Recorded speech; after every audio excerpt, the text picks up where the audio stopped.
Okay, took me a second, running a little bit behind schedule. Sorry about that.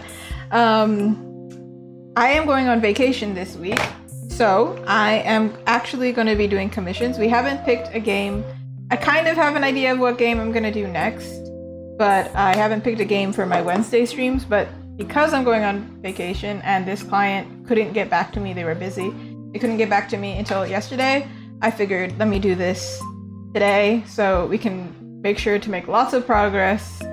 And so when I'm on vacation, they have time to reply to me, and then I keep the ball rolling on my commissions. And then I have more time for us on stream. Let's pull up their email. They did tell me what they wanted. However, do I remember? No. It's too much information to remember from the get-go. I was working on a commission yesterday. And I basically almost got it from sketch to completion, which is crazy. I was really intent on making some progress. But this one, I'm also really intense about it because we had such a delay. It does happen with clients that take time to get back to me. All right, so my client said they really like number 3 because of but the height thing is really fun. They said I have the heights a little bit wrong on some of the characters. To be fair, some of the descriptions were not explicit with their height, and I kind of had to guess. So let me see what we're gonna do here. Let me put number 3 together. Number 3 is the one that I didn't polish at all. But I said I'm not sure if it's the one that'll match at all, so that's why I didn't go for it. I didn't clean it up, but I believe I did this sketch off stream. So there's that. Let me double check here on their heights.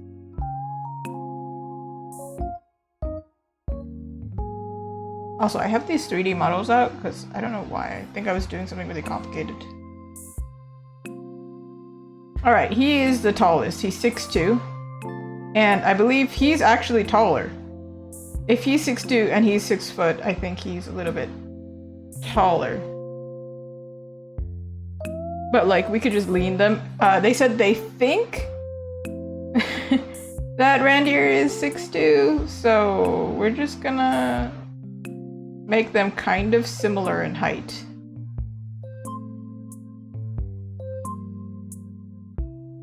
I think the height aspect is fun, but we can kind of fake the height a little bit if somebody's leaning.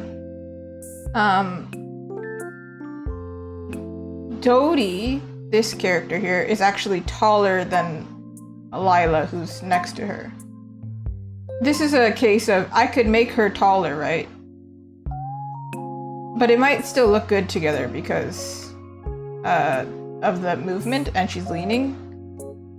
So some of the height will kind of stay the same. She's leaning so much. Make her shorter.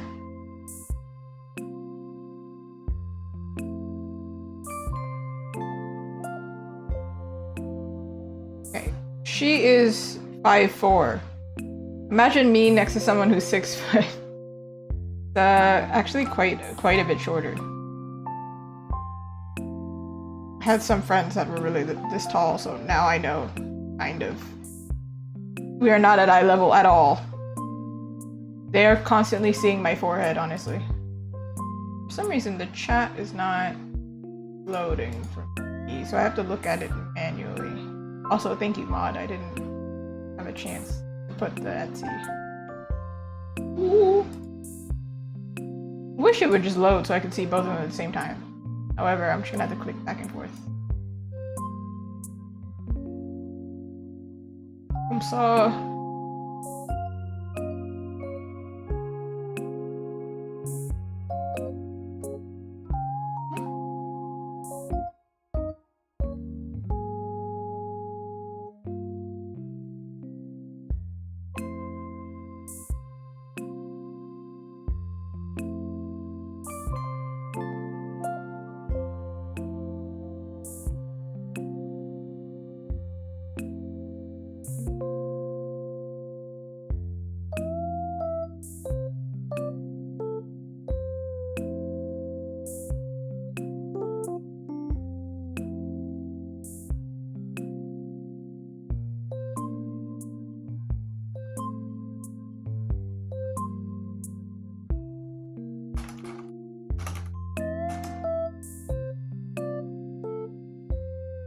Okay.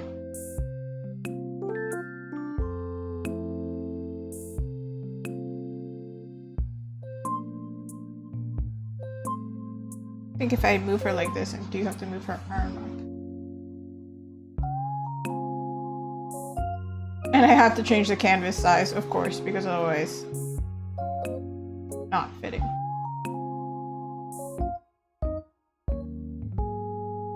No. I think I actually have to move her because of her. Unless. So we move her shoulder. Or her hand on his shoulder. Kind of.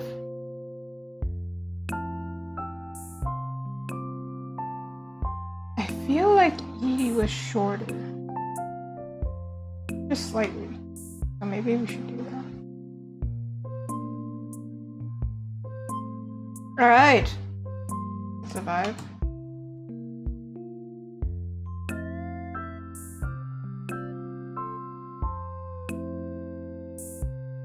This is 18 by 10. I don't know if that's a weird size, but that's what we're working with.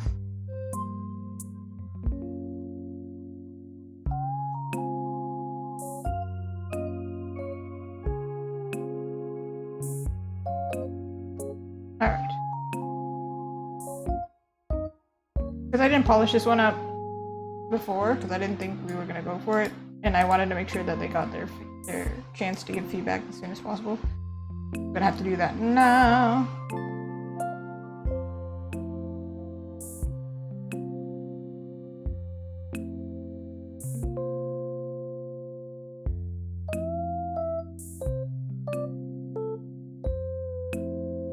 I honestly thought about not doing the stream today because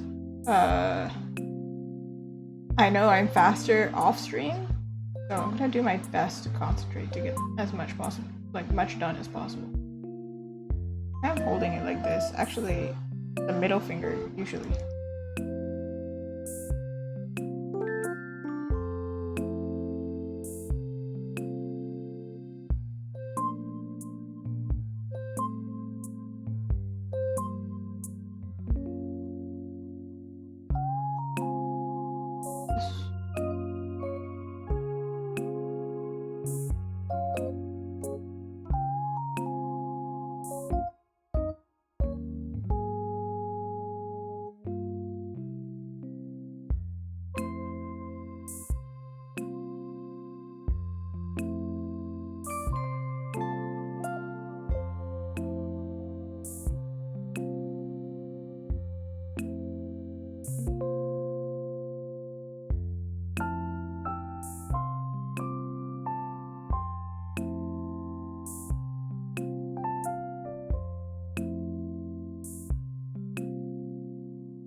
I'm gonna draw the hand in afterwards because obviously not matching here, right?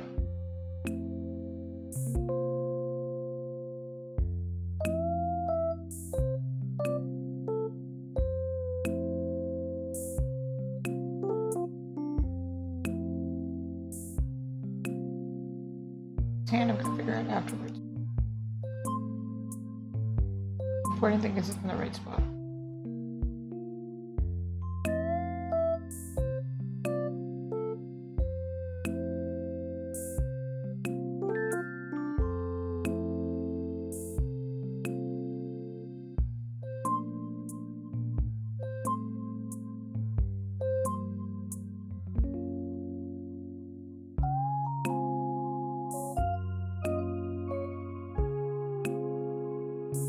Obviously, this character has clothes on, so this is not like all important, but knowing where the body is helps with knowing where the clothes are.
I think there's a thing going on here.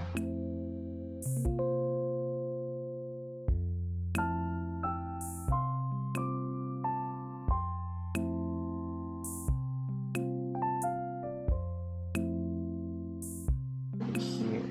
The body is like twisted in this really weird way, and I was like, what's going on? Actually, this part is more turned this way. I don't know how to draw this to make it make.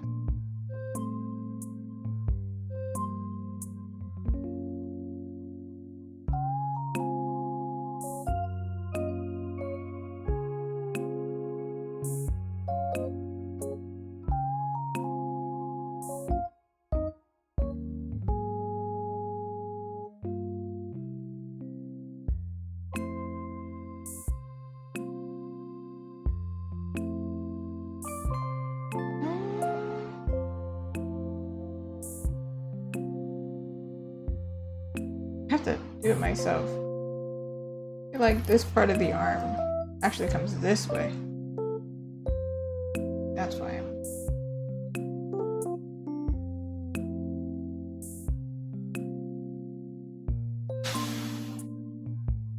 Good, I'm going on vacation, huh? I think I'm struggling a little.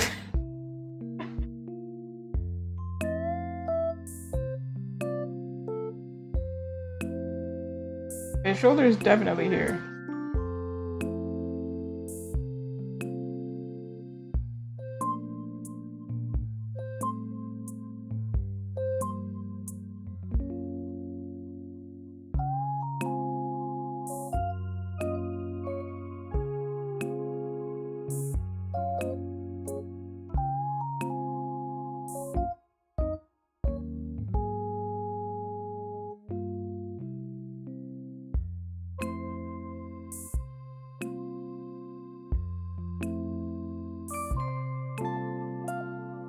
think it's cuter to have it pulled this way, like far out.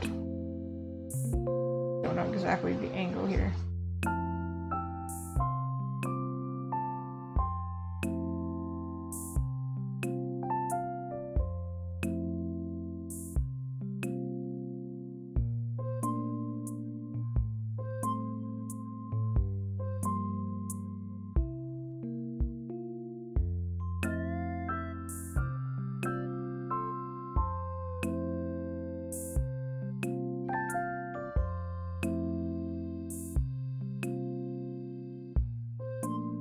Something.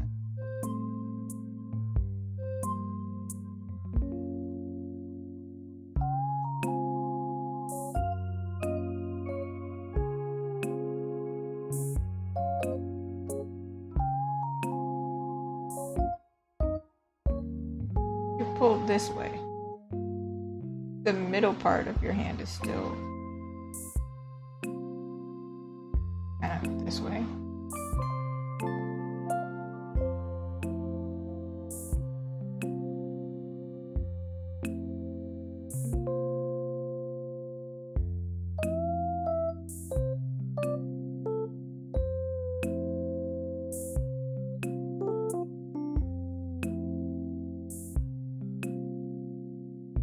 Ah, her hand is just way too big. Or her head is too small, either one.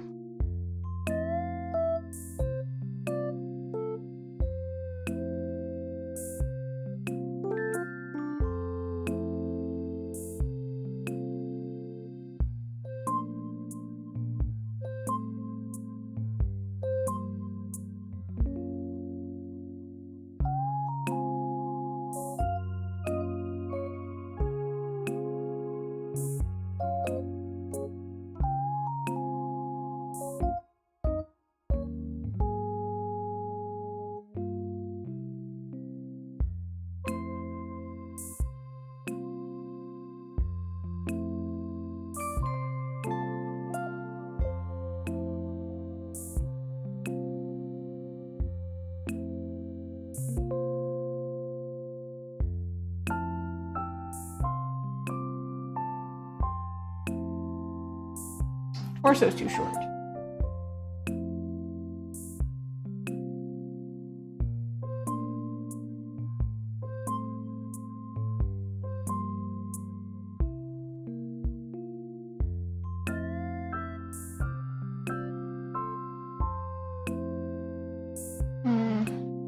Something to that regard. I'm gonna make her smaller so it matches the sketch a little better, so or just move her arm so I can probably show you now. And as I go, I guess I'll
statue I can tell is gonna be give me a hard time later, but for now it's fine.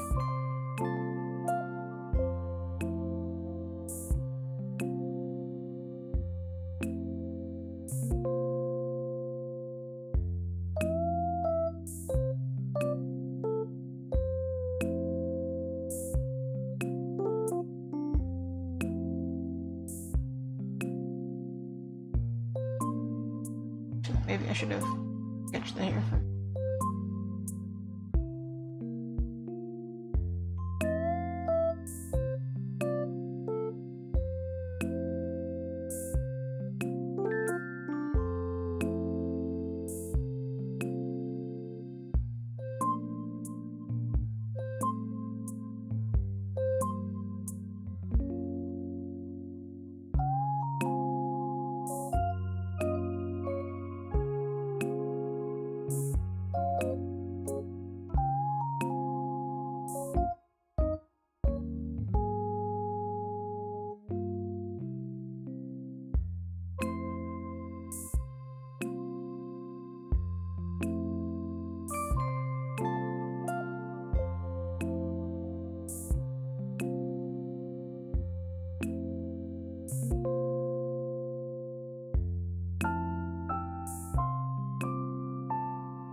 Comparing the sketch.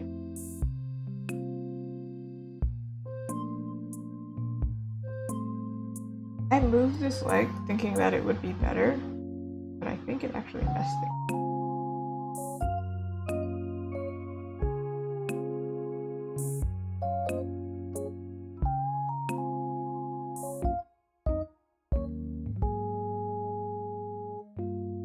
I think it's a not perspective, but angle thing. As in, like, maybe this is.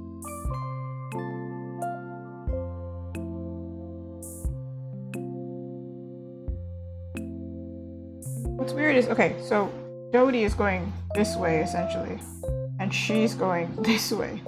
They're not going the same way. They should both be going this way.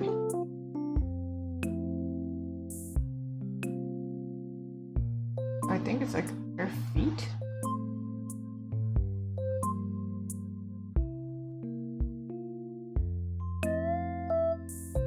In that case, this like needs to be going that way.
Or Dodie can be the one that changes angle. I'm trying to find a happy medium here.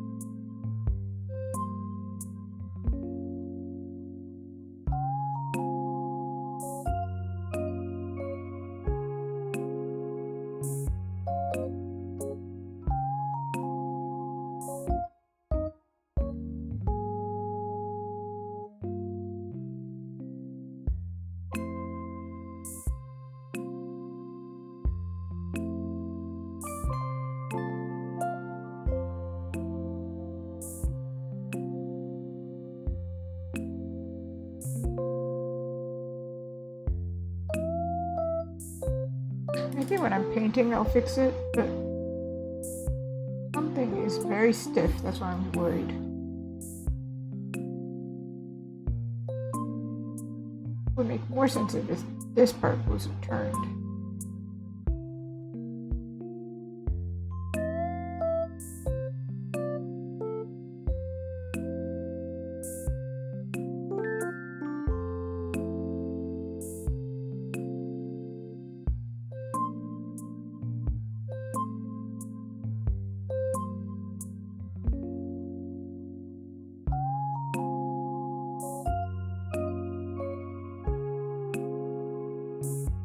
I think she's correct. She's not correct. Something's wrong.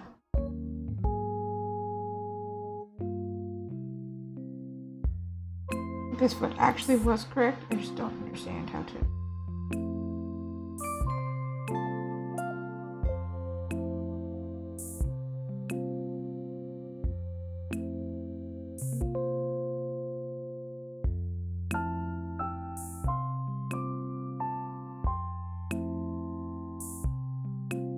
Her hip is here.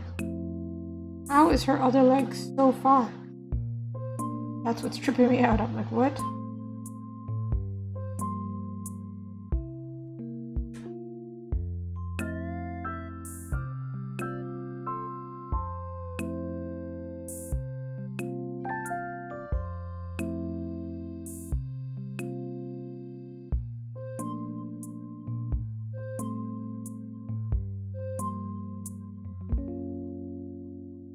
Sure, which big one?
is actually thicker, so I made her thighs thick, but the rest of her body isn't actually thick.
Ed wouldn't be able to do that.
Sure.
Give my eyes a break for 2 seconds.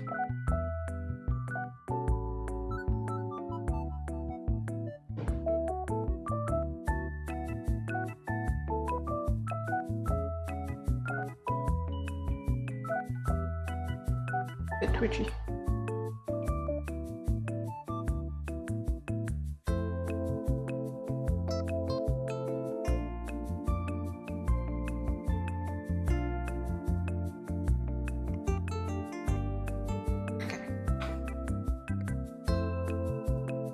It may be time for me to take off my glasses. Hold on. Da-da-da-da.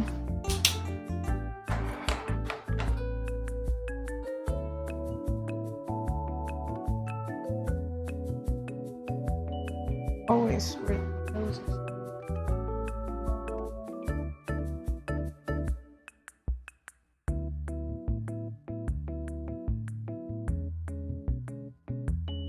Believe it or not, this also affects my drawing ability because if my eyes start to get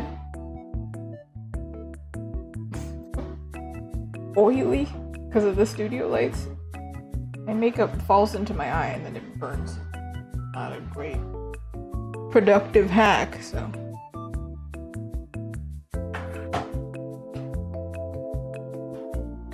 Alright. Nope. You're staying on. I won't be able to see the monitor, but I'll have to squint real hard, but at least I'll be able to see what I'm drawing.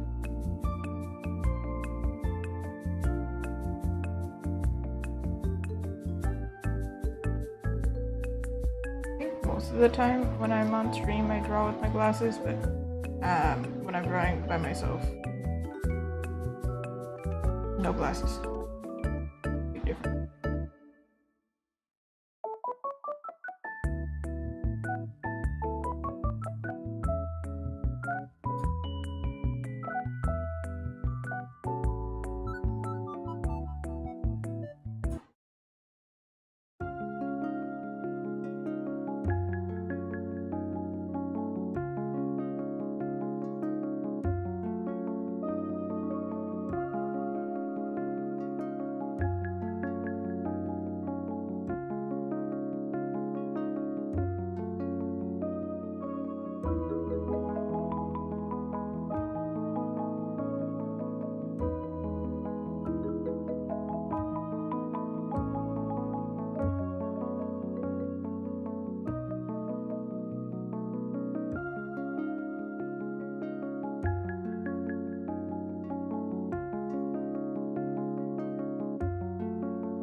These songs are very repetitive.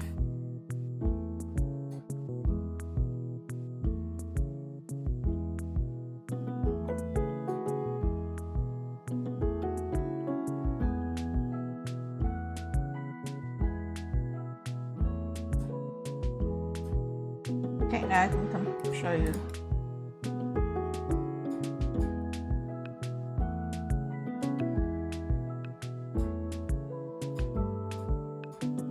This was a sketch earlier. This is what I did.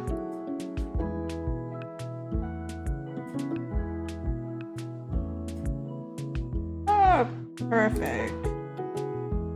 Like, there are some things about this one that I prefer. Mainly right here, these two characters on the left.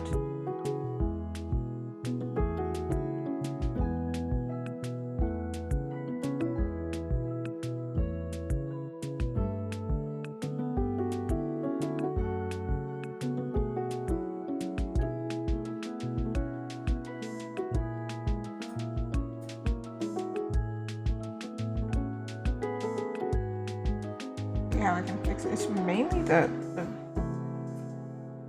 leftmost character here.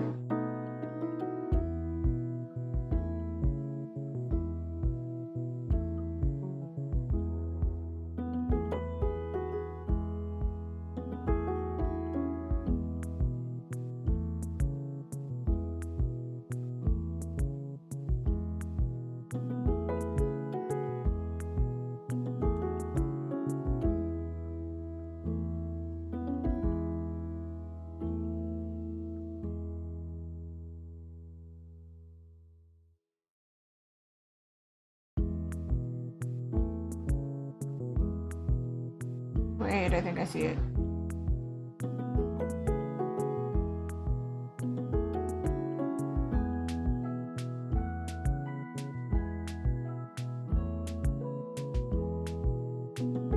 Because in this sketch, this shoulder is pointing out.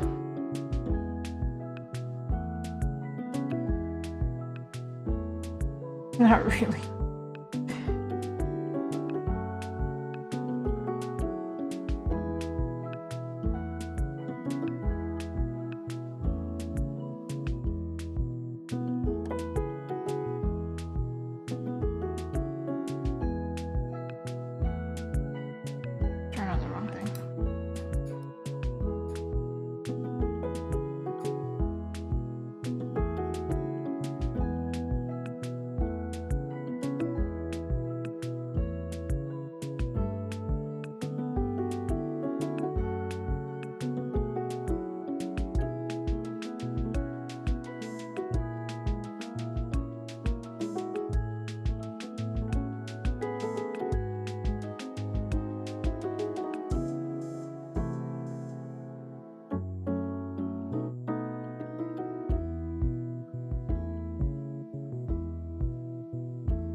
I give them all clothes now. This time, at this point, they're all going to be separated, so they're no longer going to be one layer together, like the sketch was.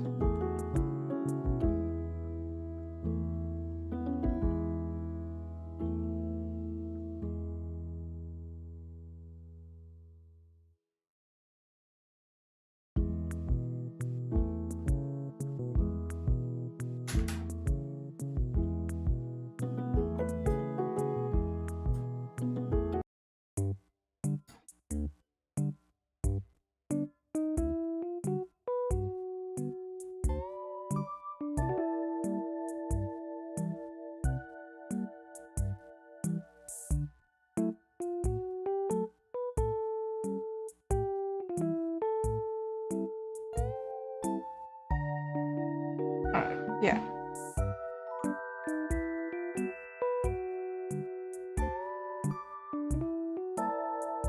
Go ahead and put the clothes on. And I'm going to look at the file that they provided me here.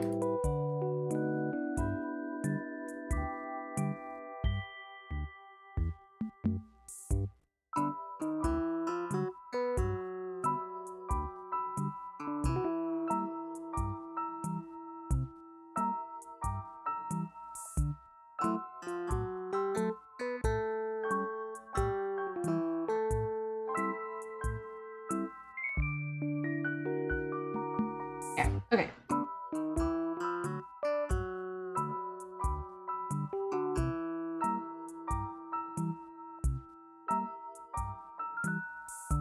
The zoom function here.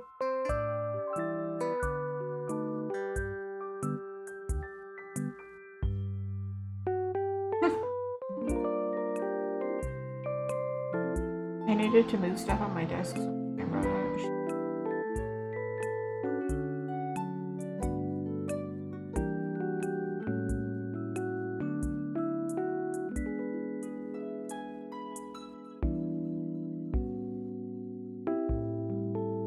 I know this part is kind of slow, but the longer I take on this part, the faster the rest of it goes because I have to work so many details out later.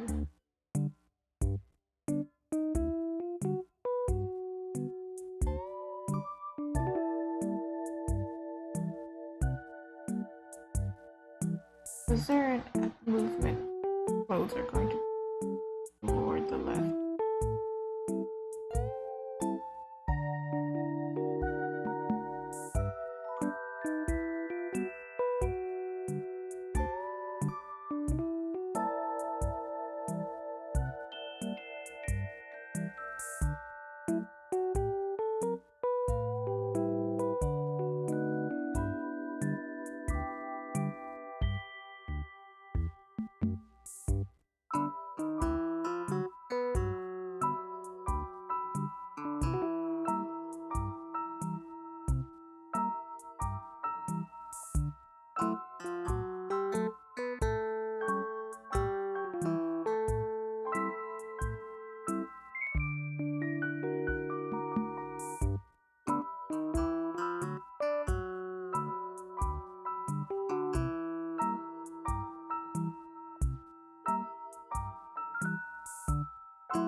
they have a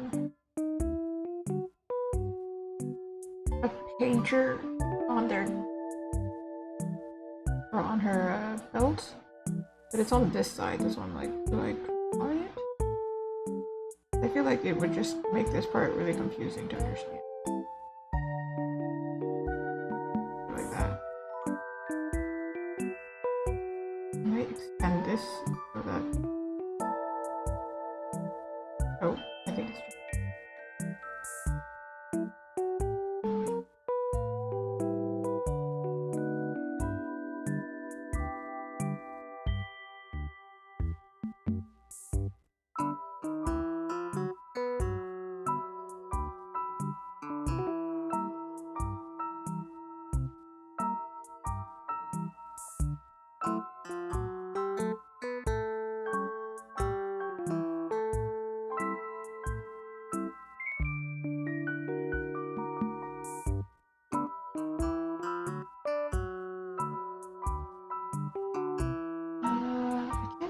If this is a shirt or a blouse. I'm gonna go with it being a blouse.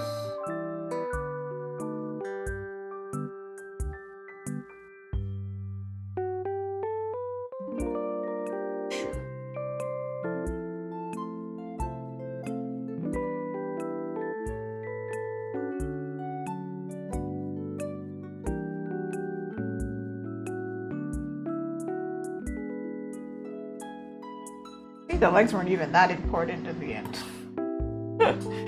Get them completely covered. What the heck? I was struggling for so long. For what? I'm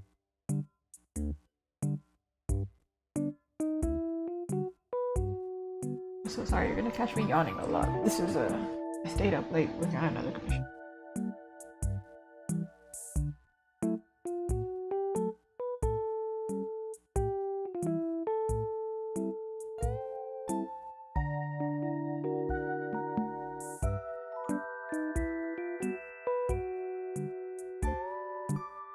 Here's where it's stocking.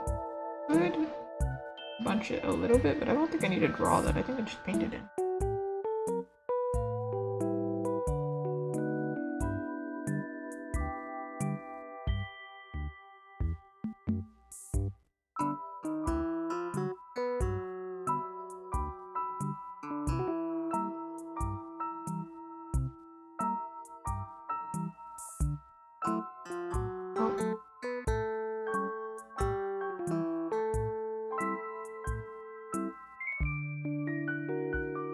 Push them. I feel like it would be hidden.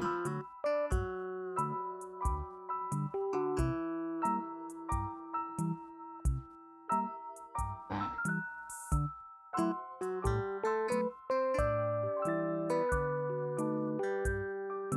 Skin tights.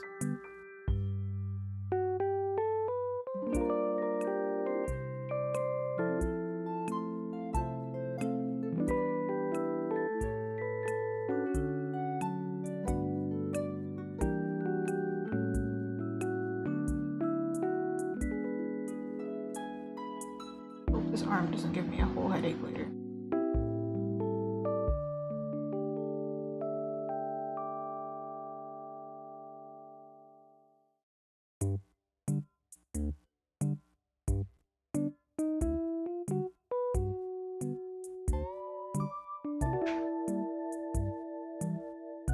This part is pointy.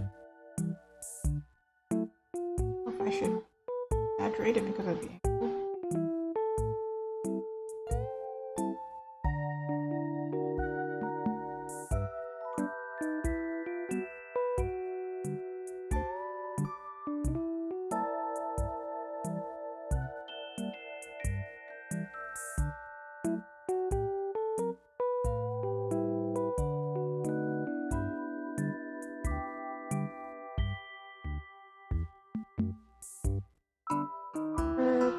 Other shirt shows underneath her blazer, so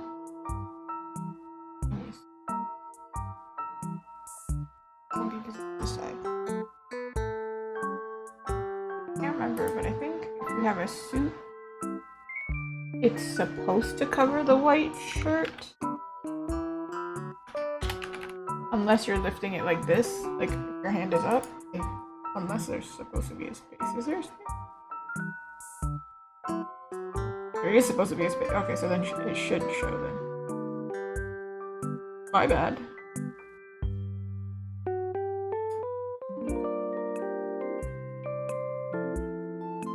In this case, we're putting this sleep.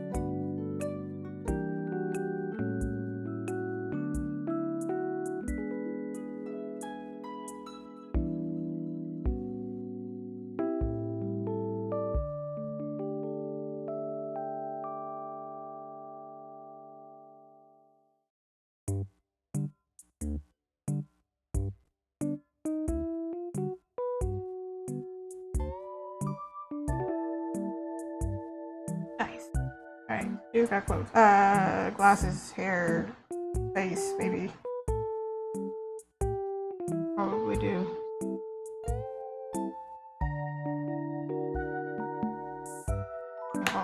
Anything, I'll color it.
Glasses.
I have to move that hand eventually.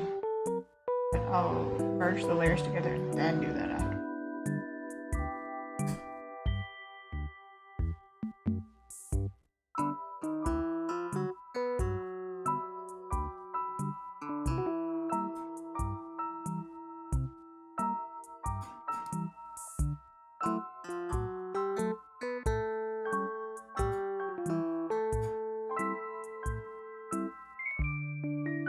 Honestly, my goal today was to clean up the sketch and do the colors, so not doing too bad.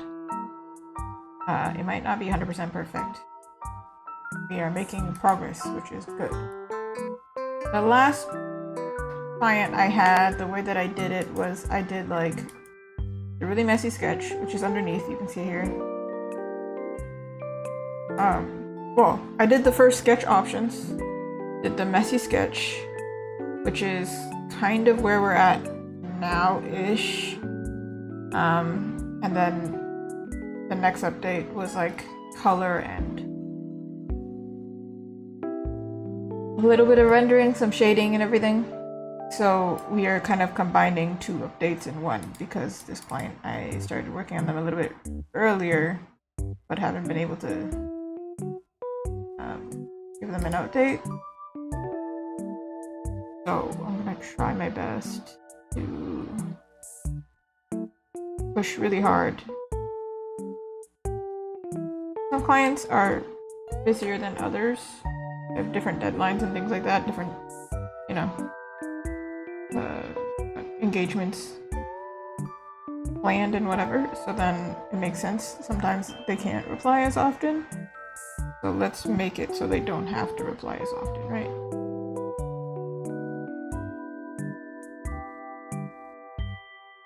I'm pretty flexible too. Like if I didn't give you an update in between and turns out you want something massive changed, I'll probably just do it because it was my fault to not give you an update.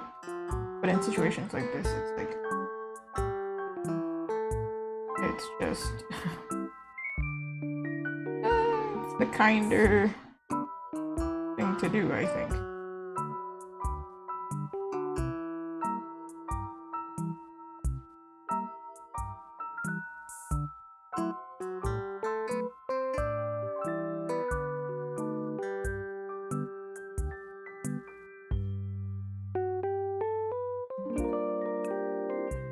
Moved her arm a bit. Sleeve is crazy right now.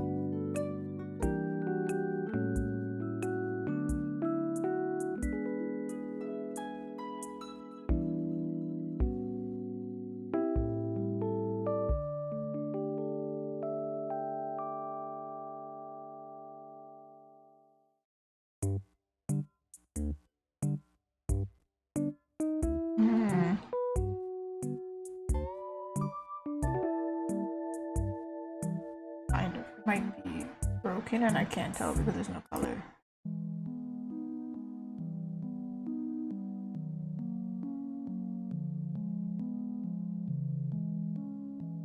Okay, move on to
giving me one heck of a time right now.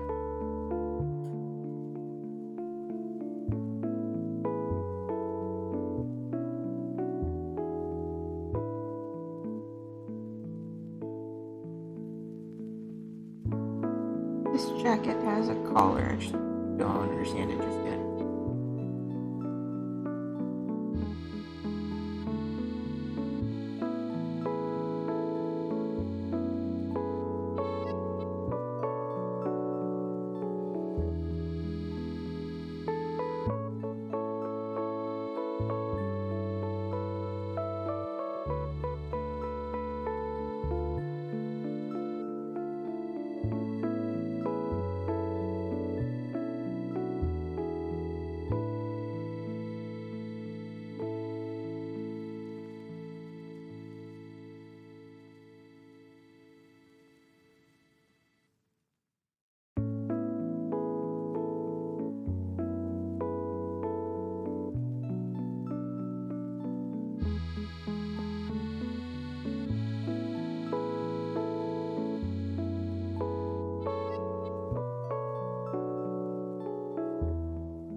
for Lila now. I think it's Lila's. She has 3 different outfits. So I'm like, which one do I pick?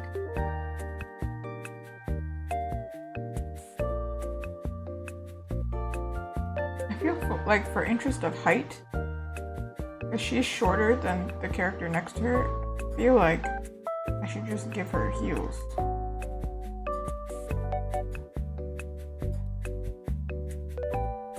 So next to each other, their height makes sense.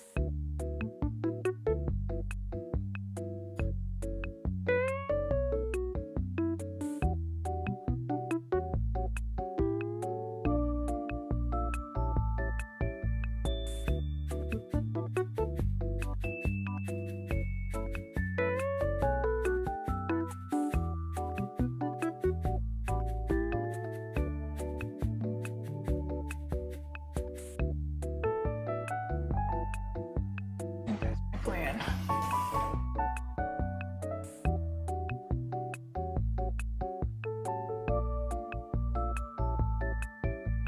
I feel like I gave them their main jobs. Except Randier. Randier is like a story specific thing.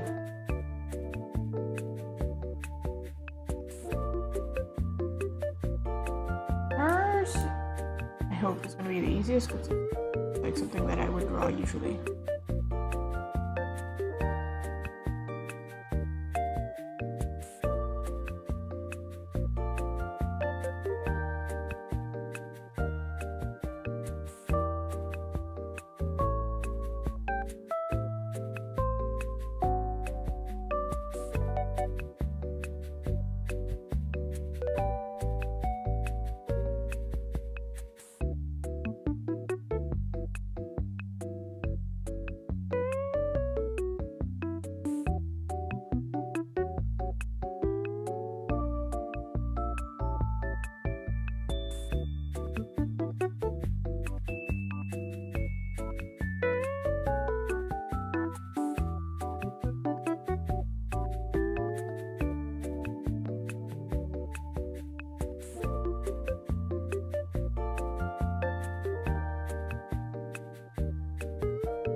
Why does it draw on the ruler?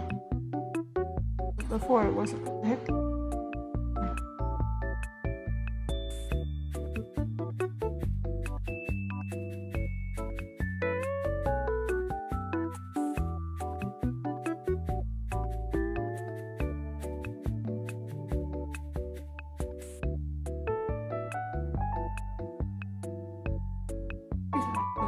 More muscular.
Oh, surprise me. Ah. My goodness. Hi, Abby. Welcome in.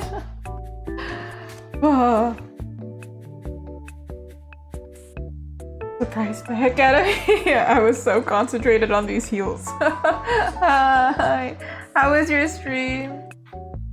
Did you have a good time? It's a chill Wednesday. I was in the zone. Very much focus. That's good. How long did you stream? Oh no, she's faceless. I should probably put a face on her.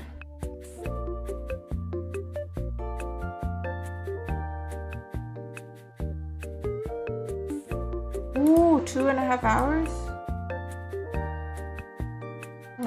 Not a bad time. This is hour 2 for me. Hopefully I survive. In the zone, really, really focused. I have vacation coming up, so usually on Wednesdays I game, right? But one, I finished Breath of the Wild, so then I was like, well, can't play that. And then two, because I'm going on vacation, going to the beach, I was like, oh, I should probably do work, huh? Like proper work. Anything like time sensitive, I just threw into the stream. Yeah. So it's like a chill stream. The lines per minute were crazy. Ayo. We love.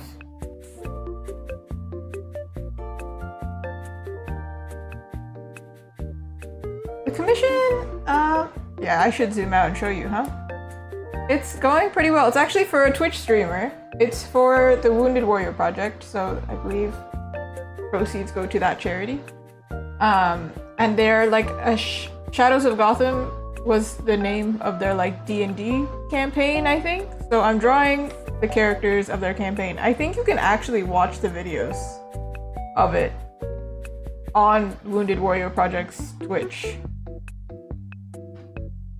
But they finally got back to me, so I get to like make progress. Today, so far, where were we? We started here. That's where we started. Indiscernible scribbles. And then now we're here, where they're starting to get clothes and they have clean sketches. Thank goodness. It would feel really bad for me to go on vacation and just leave them with that. But honestly, the last time I worked on this commission, I gave like 3 sketch options, and that option was the one that I didn't polish at all because I said, well, you might not go for this, but just in case, maybe this is a vibe you like. And they're like, yeah, I like the vibe of the one you didn't polish. And I was like, I had no faith in myself, apparently. Apparently I got the vibe down. But that meant I had to clean it today. But it wasn't too bad. I mean, it's not perfect. There's 5 characters, so it's not like I'm gonna spend 30 minutes on stream posing. But now we finally got to an outfit where I'm like, I know how to draw that. She's a bottle girl character. In fact, all of the characters, it seems like they have like their story intertwined in some way. However, I think I'm on the wrong way. Yeah. This character had 3 different outfits. There was a bottle girl outfit, which is kind of like club outfit, you know, like kind of sophisticated, tight dress. A vigilante outfit, which is very like giving tech wear.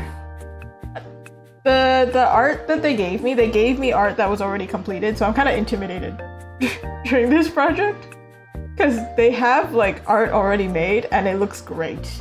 Like so consistent, so like expressive. Each character has 3 different drawings of them, and I'm like, I'm just gonna try my best. I'm gonna do my best. But yeah, Lila also has a 3rd outfit, which is like kind of going out, called like casual. Hip hop is not the word that I need, but hip hop is what I'm thinking. I don't know why, but that's the word that came to mind. That kind of outfit. New York streetwear, maybe, is what I was thinking. Yeah. But I picked the bottle girl outfit, one, because the most girly. But also, I think in this setup,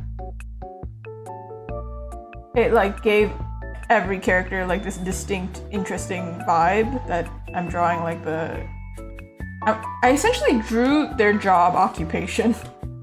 They did have a job occupation, so I was like, what it would be like if they were like seen in public, I guess. I don't know. Streetwear, yes, but I think I'm thinking of like a specific type of streetwear that I cannot think of the word right now.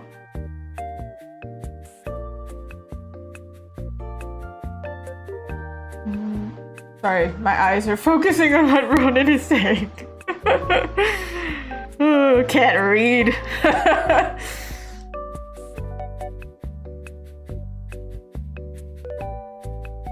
Ah, the like concept art, right? It looks like, because this was like a tabletop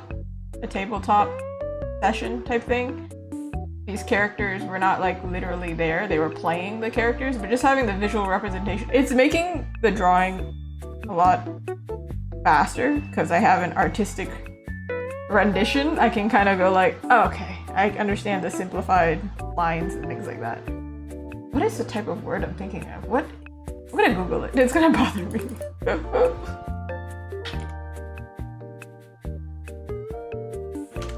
What is the name? Urban? Kind of urban streetwear, maybe.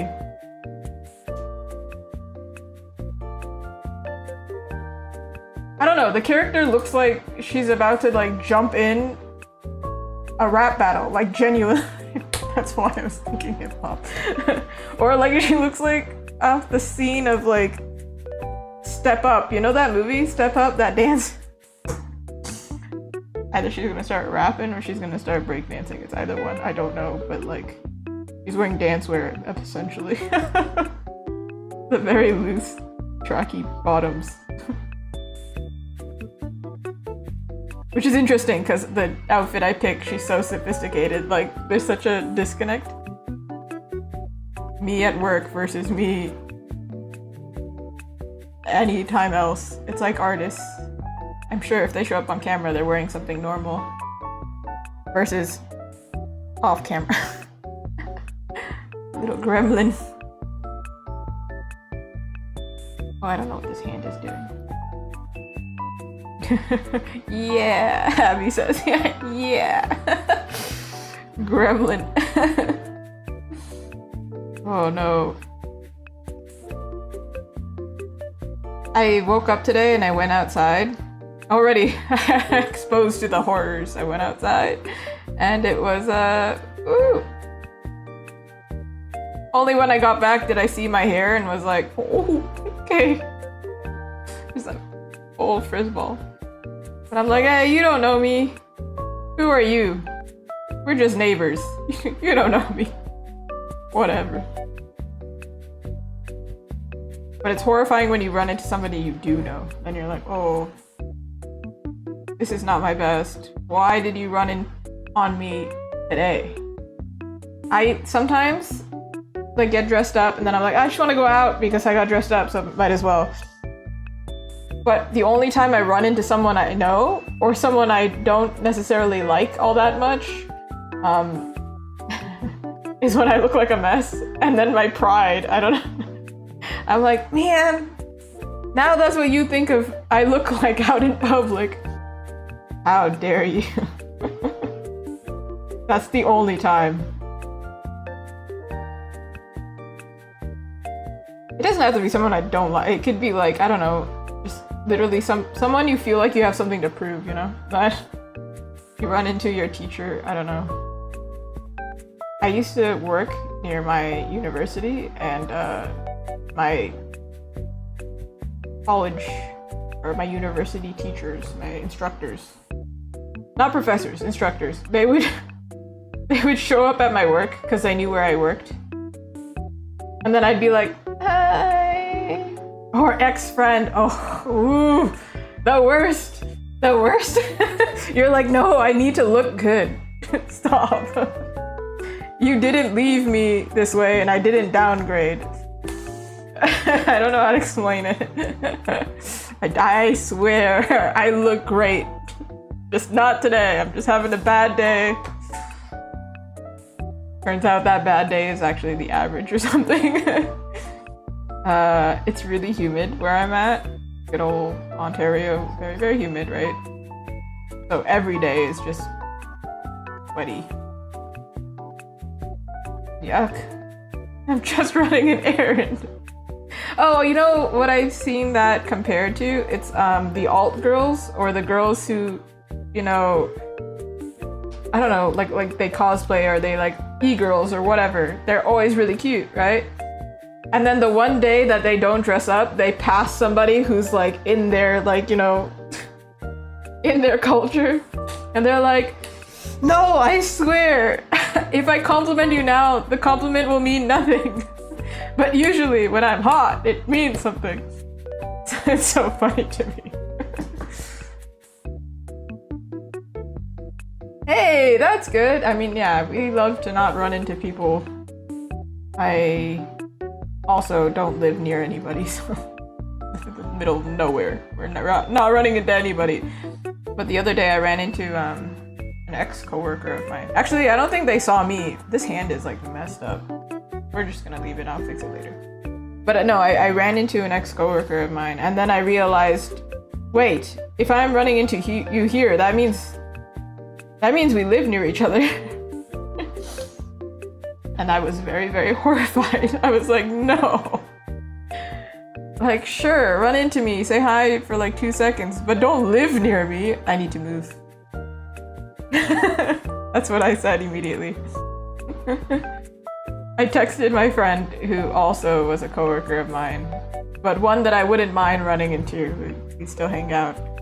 And I was like, oh my god, girl, I need to move. This is crazy. Also, the thing is, it was the second time it had happened that week. I was like, what is happening this week? What? I thought the thing was like, if you've learned your lesson from one person or something, they never appear again. That's the theory. At least that's what I heard. That's not what happened. But whenever I go to a city of somebody that, you know, yeah, ex-friend or even my old university, I start getting a little bit nervous. I'm like, I don't want to run into people.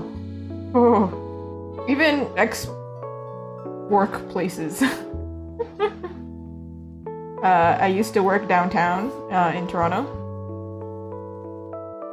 And I don't know, so I had a manager who had a twin. So I don't actually know if I ran into him or if I ran into his twin, or like I passed him.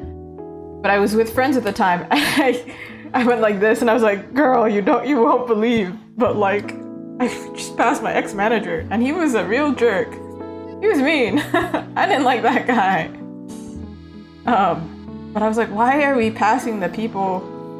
Why are we passing these people? I would rather pass people I have nice interactions with, but where are they? Nowhere to be found. You know what? My theory, my very positive theory, is that they're too light and pretty and shiny, and we can't be in the same place. Simple. We can't be spreading joy and whimsy in the same place. It's just not allowed. That's what I have to say. But I have to think. Otherwise I will lose it. Okay, now I have to draw a face. I was doing absolutely nothing this whole time. Now I have to actually do something.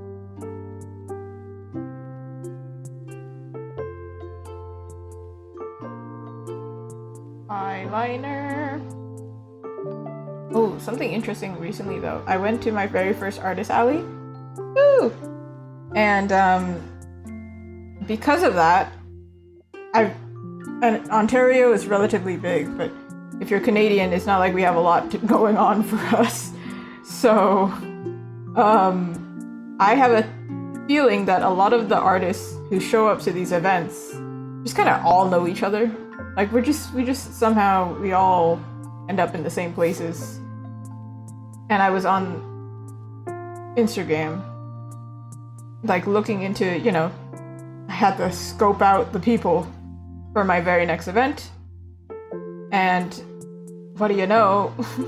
Like one of them pops up and it's a mutual of the artist that I just met. And I was like, I knew it. We're all just running in circles. So, those are the people you definitely don't want to piss off, huh? Definitely don't want to. If you are doing like public art markets and then you're both doing public art markets in the same city, ooh, what if you get like matched up next to each other? You can't ask anybody for tape. Bring your own tape, figure it out.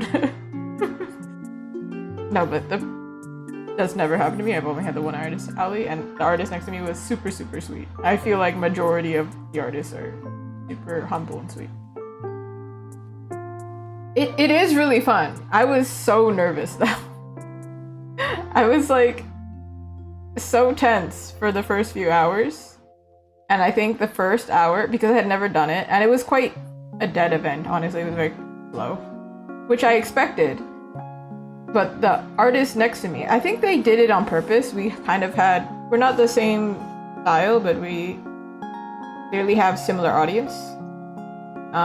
And so they put us next to each other, and I'm seeing like they're getting like a bunch of sales, and I'm like freaking out. It wasn't a convention, it was a really, really, really, really, really small event in Aurelia. Aurelia Anime Fest. Really tiny, with not very much marketing either. Very, very small. In fact, the artist who was sitting next to me also was like, I had never heard of this event. I think it was the very first year as well. It took place literally in a mall.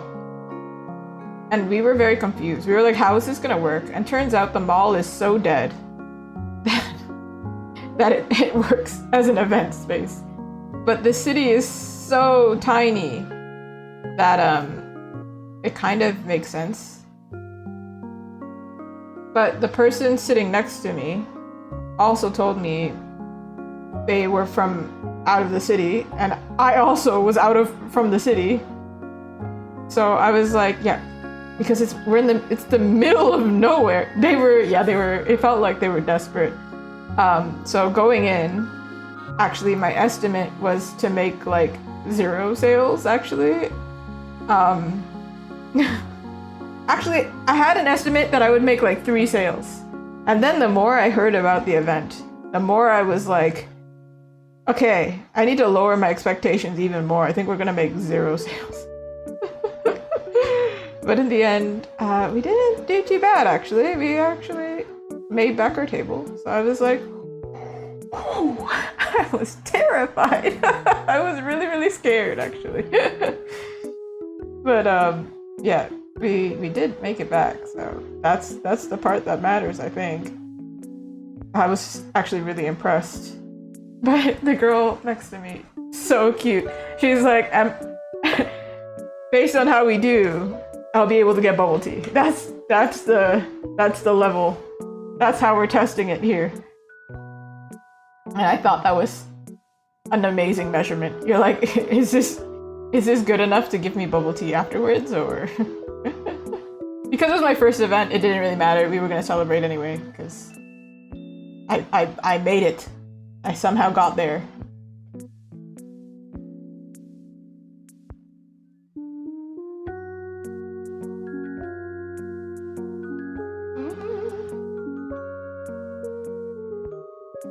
I don't know if I'm doing this right.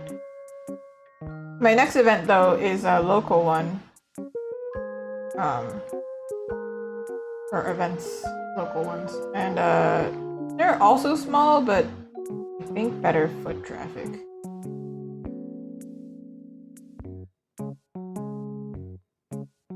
Good old go on Ontario. But I didn't announce it anywhere because it's like fall. I did get into Toronto Game Expo, so I have one event in Toronto. Yay! I don't know how big it is. I've never been. I honestly haven't been to that many conventions in my life. I've been to Anime North, which is, you know, the popular one in Ontario, I think, and Toronto Fan Expo, which is also, I think, our biggest event in all of Canada, maybe? I'm not actually sure. So, we're hoping. Yeah, that one's big, right? Pretty huge.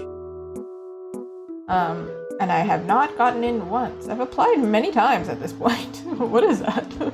There was this one time, my friends and I, we were like, okay, let's all apply because we want to share the table. So surely one of us will get it. And somebody in our group, definitely not me, knew math and checked the probability. And she was like, okay, based on the statistics and how many applicants they usually get, this is a percentage chance that one of us will get in. None of us got in. And we were like, huh? I think it's rigged. Might not be, it might have been lottery. But the fact that they said it was lottery, and then none of us got it in, I was like,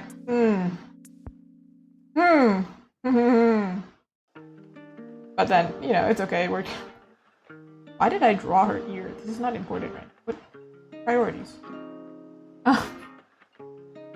I did find it funny though.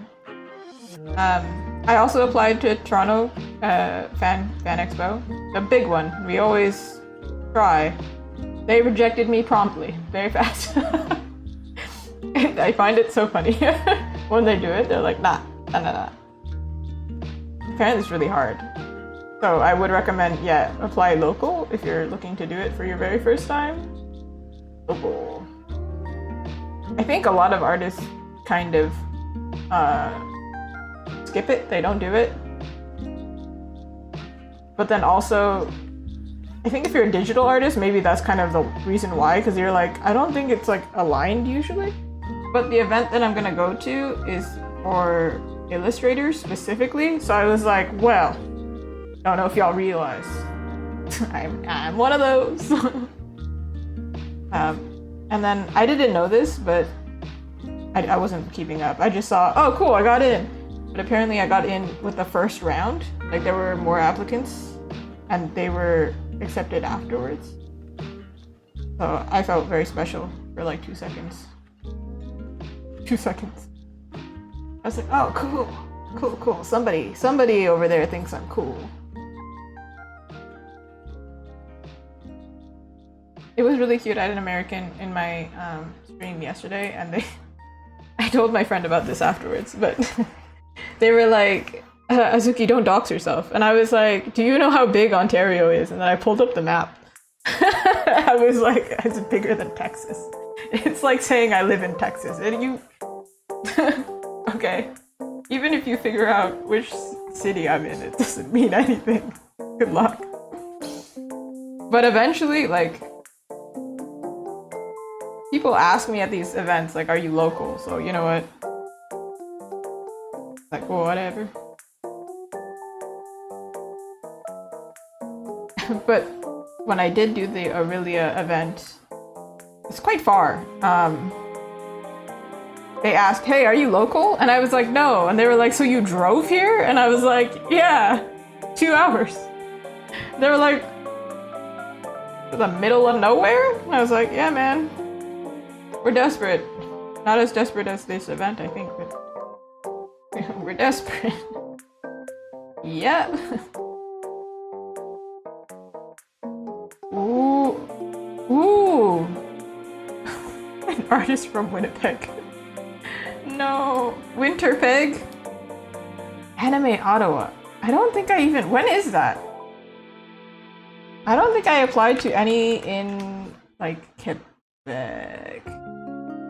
They're pretty bad about, like, some of these conventions are pretty bad about telling you what's up. Except I did find a few that were in my spam. So I would recommend double checking because I think Fan Expos, that it like immediately went to my spam, and I just got a refund, and I was like, okay, you're not gonna tell me, you're just gonna give it back? Okay. Turns out they did tell me. I just ended up in my spam. I did apply to Edmonton, of all places. Edmonton. And they also rejected me. I was like, are you kidding? But I kind of get it. Some of them, they ask you if you've ever boothed before, and then they ask for photos of your previous booth. And I had never done that. So I had a disadvantage. So I'm surprised that these two events didn't really, you know, ask for it. Or I think maybe they asked for it, but they saw my Instagram and they were like, oh, we'll go with you anyway. Booth rehearsals. Yes. I legit made my booth on my kitchen table. And my kitchen table, so like, you know, they give you a 6-foot table, and I think my kitchen table is, I don't know what the size is, but it was 6 foot diagonally. It wasn't 6 foot straight, so I had to build my booth diagonally. Maybe I should invest in a dining table that's 6 foot, specifically to test these things out. I don't know if this really matches the character that I'm drawing. I'm just yapping, but I don't really know if this matches the character because the character's angle is different in the art.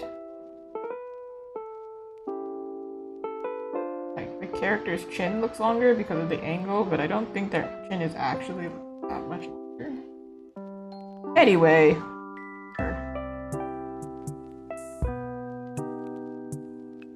Also, her face managed to be huge in comparison to everyone else. The heck is this? Hey girl. Hey girl.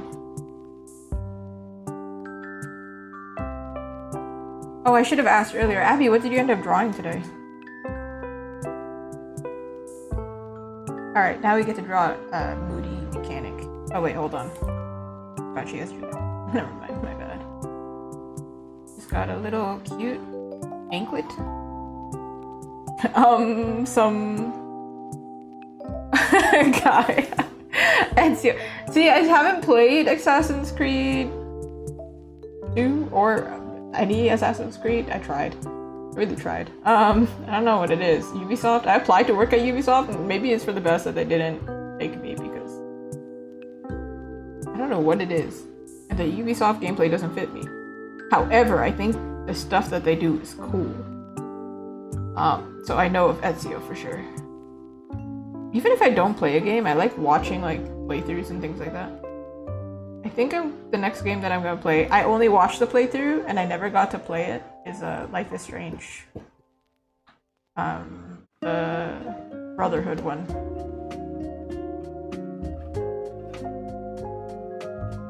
Even though I watched the playthrough.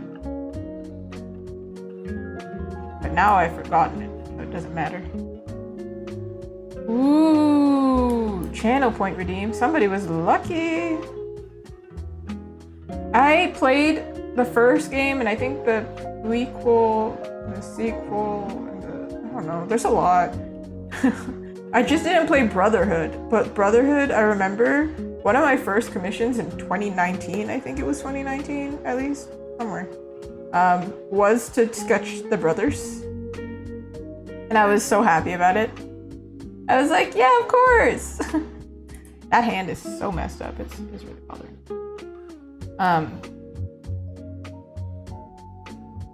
I really love the fact that Latino representation, let's go. Honestly, that's mainly it. See, that's the beauty. You watch how it goes, and then you completely forget how it goes.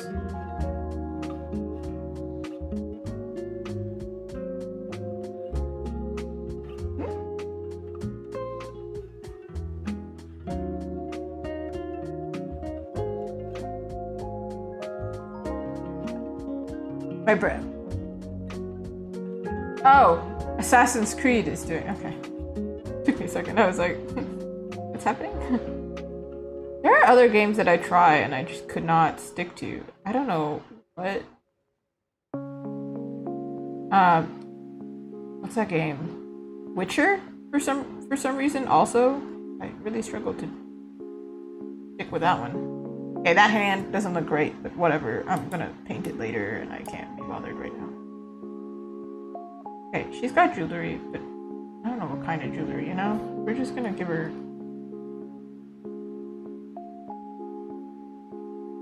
I feel like if you have jewelry, like if you have a dress like this, you probably should have like kind of intense jewelry, no? You know what game I never finished? Horizon? And I feel bad about it. I don't...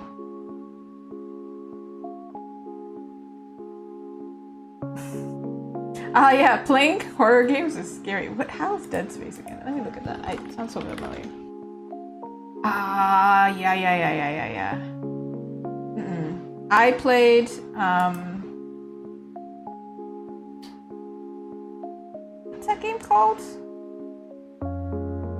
Ooh. Oh, it's kind of late, but hello, Rexy, on YouTube. What's that game called?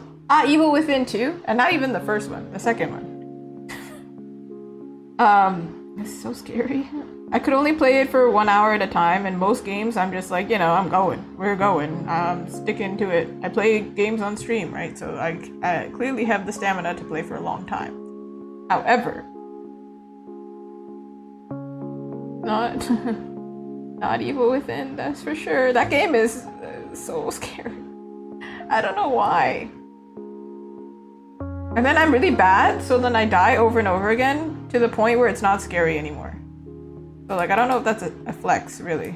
It's like, oh yeah, I'm not scared. It's because I've already seen it. A religious cult horror by the Bayou.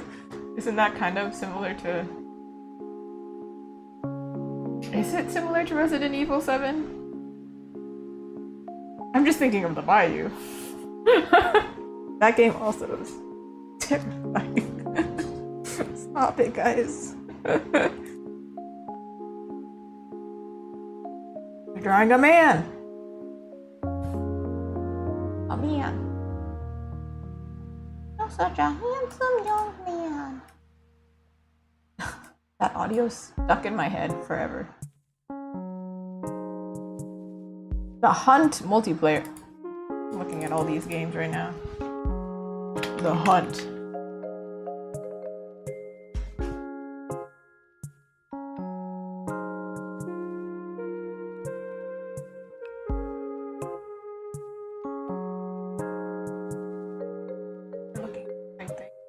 Oh yeah, I am.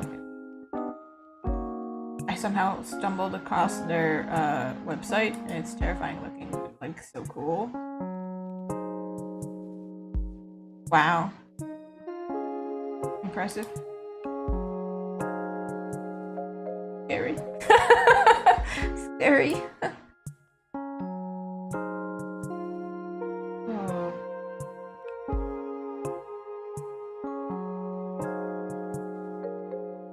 I know a lot of people like cozy games too, but some cozy games I get bored. I really can't win, huh?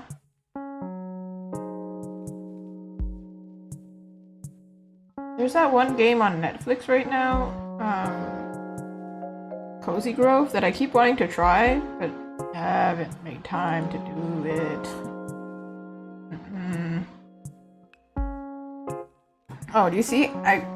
Clearly, my visual library allows me to draw one hand when crossed arms. The other one, though? What happened? I was like, can't figure that out. Future me will figure it out. Future me is here now, and she don't like ask me that much. Why'd you do that? Alright, this guy has a lot of accessories.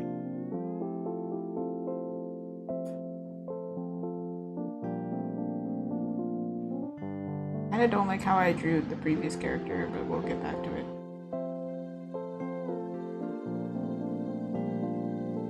Later. My goal today is to cleanly sketch all of them. Maybe the hands might not be perfect, but you know, that's for future me. Me after a vacation me. She's gonna be well rested and capable to figure out what the heck a hand is. Current me is like, hands.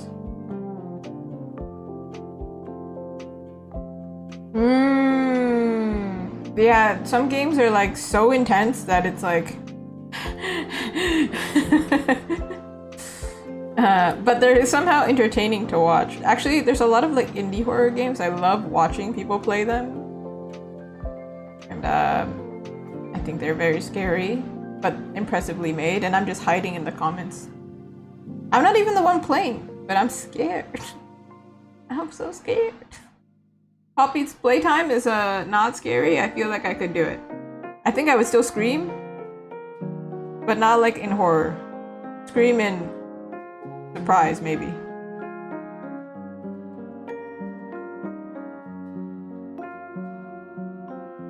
Last of Us is also horror though, right? I don't think I really...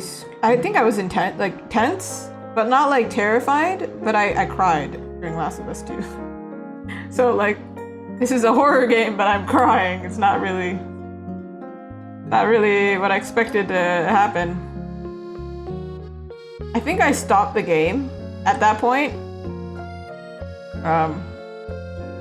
And then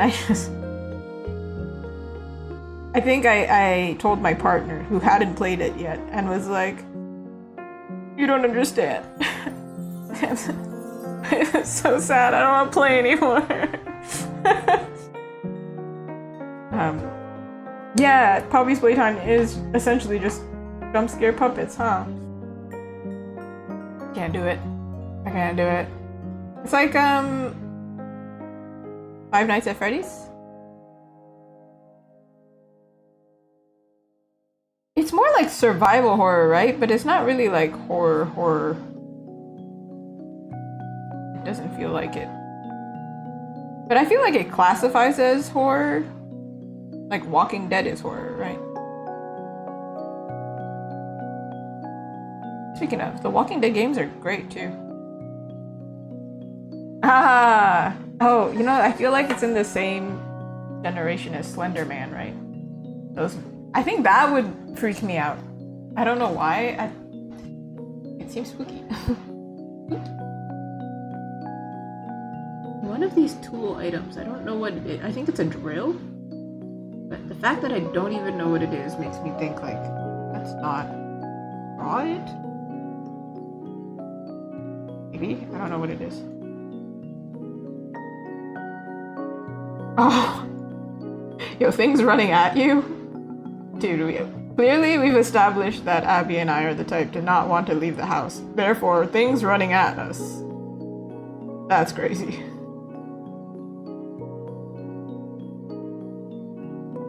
Honestly, things running at us, and also, for me, things just yelling at me out in the wild.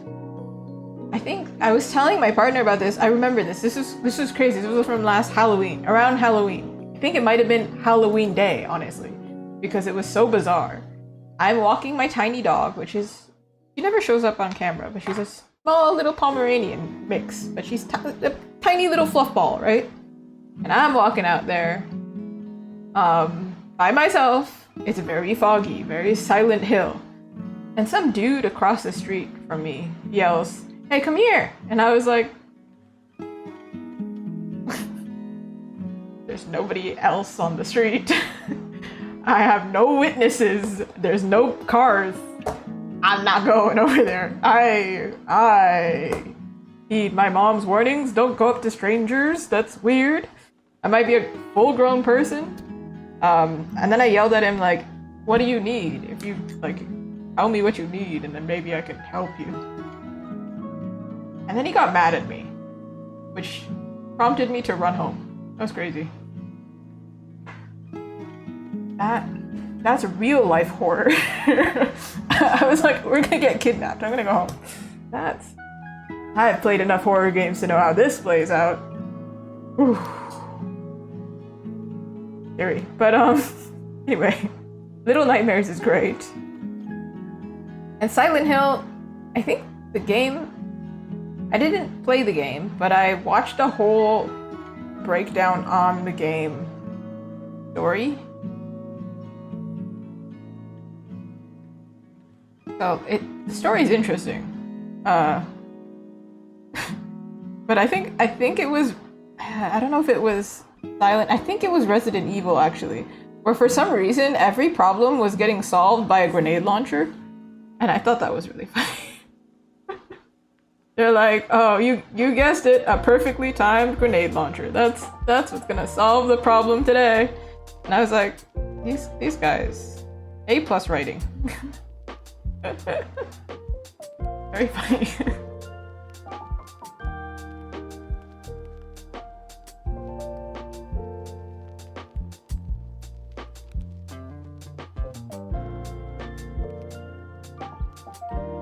But whenever it is foggy outside, somebody in my party is like, oh my god, it looks like Silent Hill out here. But it is very spooky, for sure.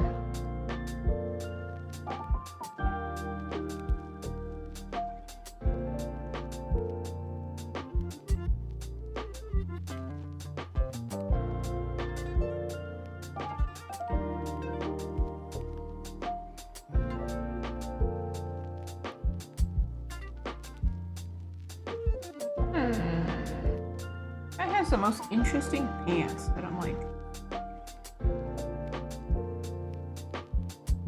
I am not understanding 100% what's happening. I just know that they're baggy. So let us make them baggy then, I think.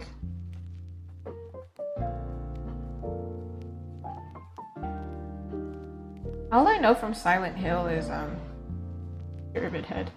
Have y'all seen the kawaii Pyramid Head? I think it's hilarious. Cosplayers are so creative. I love it.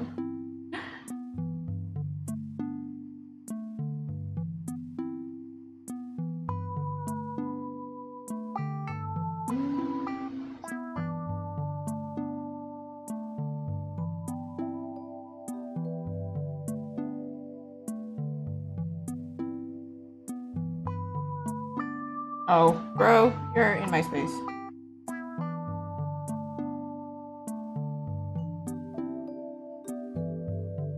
I still don't know what this tool is, but I'm just gonna hope that we figure that out.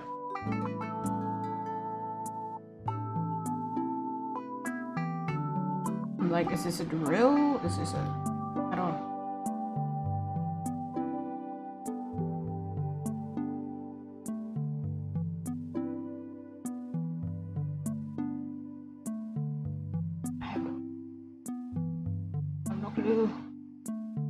Answers I have not.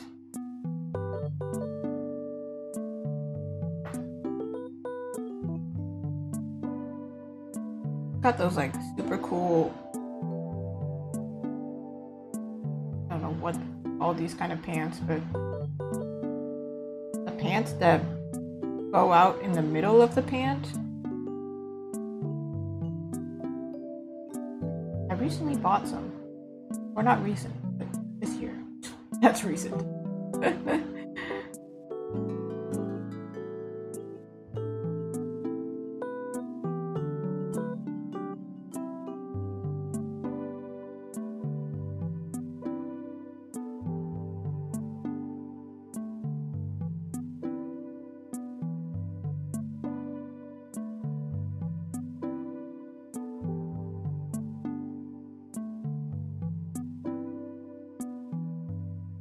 There was a movie that recently came out that I wanted to watch, and now I'm like, what was it?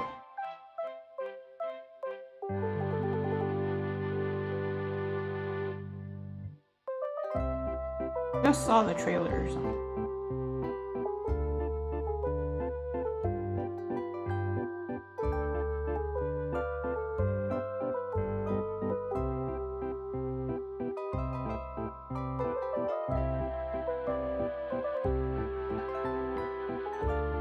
Gonna bother me. What was that movie? Can't be Superman. Ah, Freakier Friday, right? That didn't realize it was actually in the movie theaters. But I do want to watch that.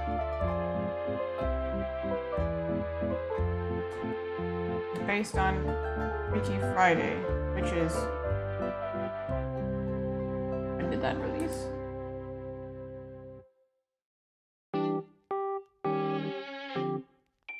2003! The zeros.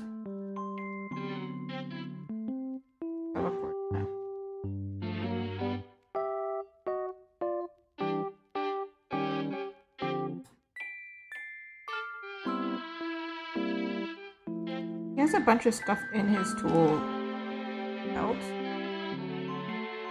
The big 03. Yeah. I saw a TikTok recently, I think it was, talking about like they were going up to like people born in the 2000s, and they were like, what do you consider old? And they were like, anybody born before 2000s or something.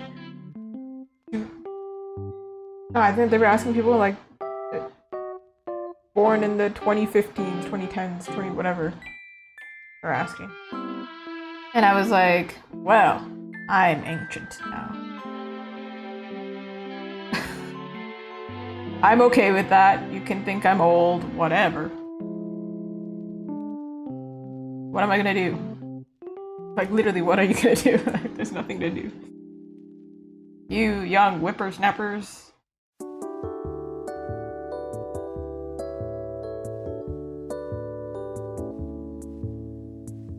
I bet you don't even buy cake for breakfast. You don't have the freedom, therefore don't talk to me about being old. Gen Alpha, yeah, you know, I feel like maybe they were asking, maybe they were asking late Gen Z. The end? I don't know, but I thought that was funny. I was like, I'll just be quiet over here. Whatever. Actually, I was talking to a mutual of mine. I've recently made a mutual. And this whole time I thought, based on her art and based on how she talks, I thought she was like much younger than me. Turns out we're like the same age. And I was like, oh, the heck? And then I told her, you could have told me I'm 13 and I would have been like, checks out. She's like, girl, what? And I was like, no, because the youngins these days, they're so good at art. I wouldn't be surprised. I'd just be like, yeah, that's the thing. Teenagers nowadays, they're just heckin' good.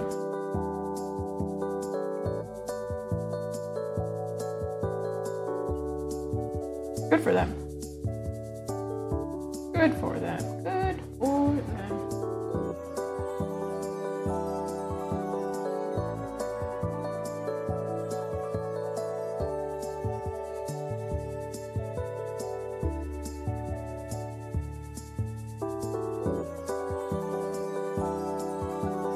Oh, I did have a funny story from the Artist Alley. So everybody was super nice, right? But there were a few people who were not actually artists. I think they were like, I don't know what they were selling, honestly. But they were not selling art. They're just regular vendors selling something. And one of them, he came by my table twice. And he looked at my table like this. And then I'm being polite and go, hi, you know, customer service. And he just very intense and walks away. And I was like, okay. I came back to also cross his arm and stare again. So I think he genuinely liked it, actually. I thought it was super funny. Most people were really nice and like, you know, smiled or like, you know, looked at it and was like, oh, cool. Or I recognize that character or something, you know? Or just said hi. It was crazy. He might just have a really intense expression. And so I don't take it personally. I just found it really, really funny. Like the context of it.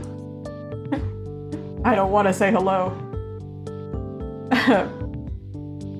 He might just be one of those people that have like a really intense, angry face. But it was really, I was like, dude, blink, I'm scared. Either you want to buy something, or I have offended you somehow and I don't know how. I'm scared. But everyone was super nice. It's more than a fleeting glance. Yeah, no. Very, very much focused. I did hear the funniest conversation, like, because it's a booth, right? And I have like storage cubes. There's a point where they pass me and they can't see me anymore, but I can still hear them, right? And kids and teenagers are so funny. They have no filter. But that means when they see something that they like, it's so wholesome. They're like very adamant and very loud. And they're like, oh my god, I love that so much. And then they run to their parents. I didn't realize that my art was so appealing to teenagers. Or kids, for that matter. I was like, oh, I have been appealing to the wrong audience this entire time. The kids like my stuff. Cool. Adults like my stuff too. Some adults came by. This guy has basic running or basic sneakers. I don't really know. Shoes are so hard, man. Why? What?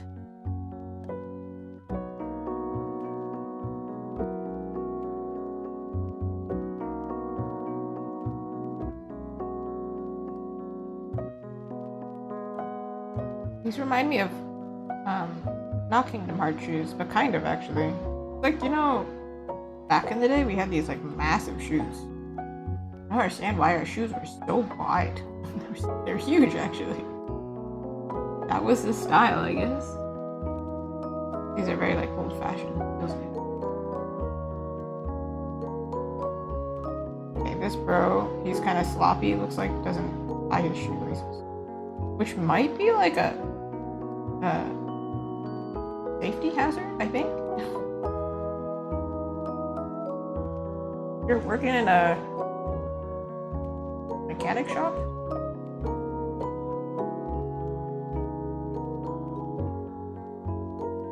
Bro doesn't care. He's like, whatever. I got this.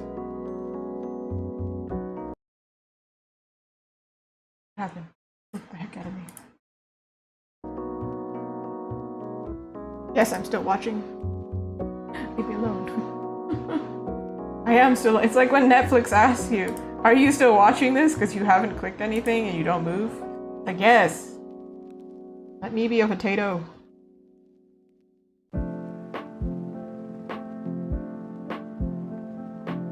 Not judging my choices, random computer.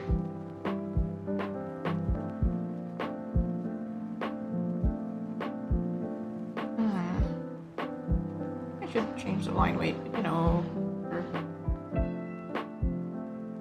I made so much progress on the commission I was working on right before this, and now I feel like these two actually turned out pretty good. And now my hand, you can see it in the line work. I've gotten so heavy-handed. This is why breaks are important. What's going on?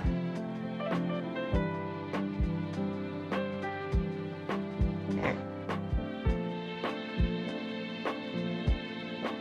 I feel like as I draw, I start like getting more intense. Hydrate! Oh shoot. She's a girl who doesn't have water. Oh no. Help! Help. Let me ask.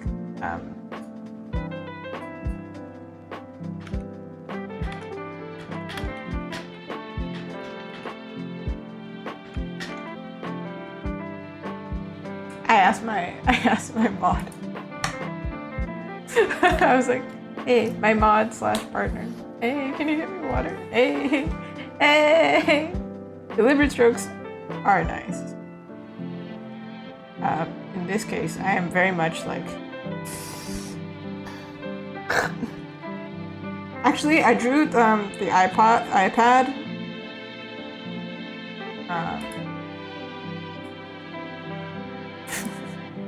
Partner's walking the dogs. This is it. I'll simply desiccate here like a vampire. Okay, I'll get up. A few minutes. I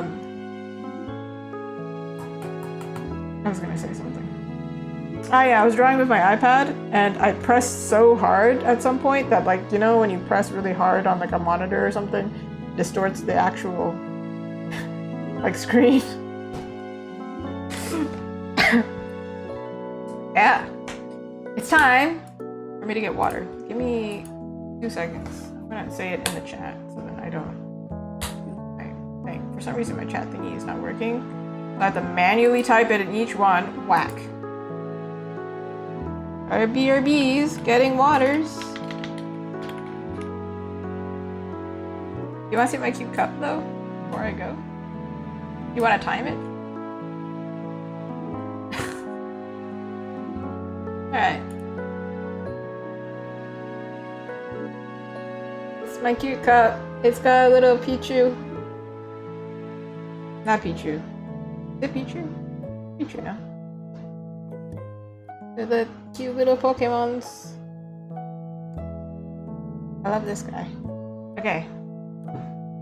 Enjoy. I'm gonna be back. You can just look at my chair and... I'm trying to think of... You can look at this guy.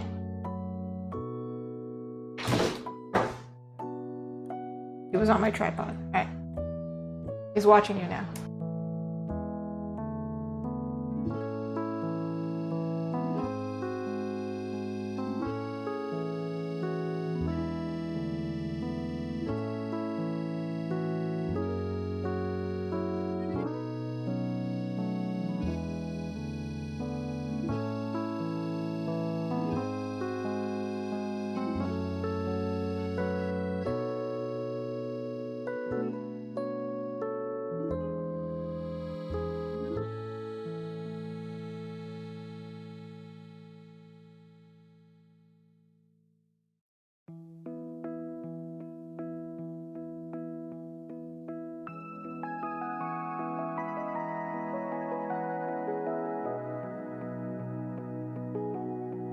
I did it! I ran. I realized, actually, I learned this at the Artist Alley because I recorded, like, vlog style. I realized that you can actually keep listening to me with my mic if I just, like, ran to the kitchen. I could have just kept talking. I could have just put on, like, a Kurok voice and just talked as this guy the whole time. Yeah! But, pretty good mic. Highly recommend.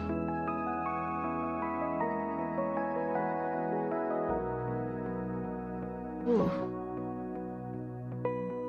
There was one point my partner, he took my phone and he recorded some, like, you know, B-roll. He just went, he went around the alley to, like, record stuff. And then you could hear the conversation I was having with my neighbor. And a kid just, like, ran off. And I was like, oh, I think that kid's missing.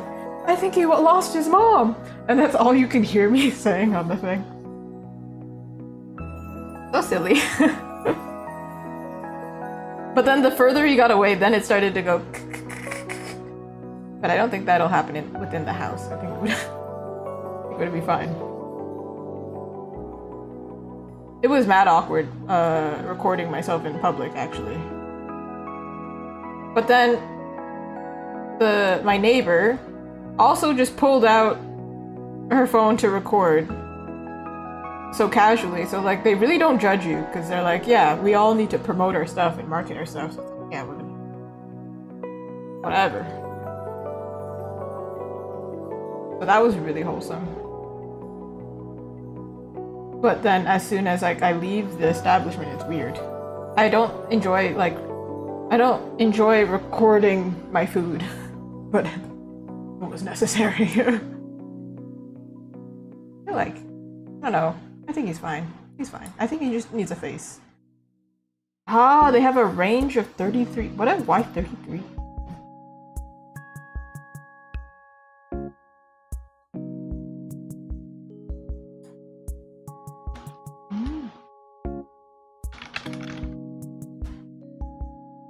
Bada bing.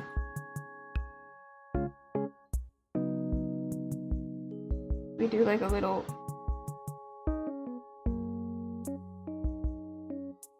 Shouldn't you be wearing steel toes?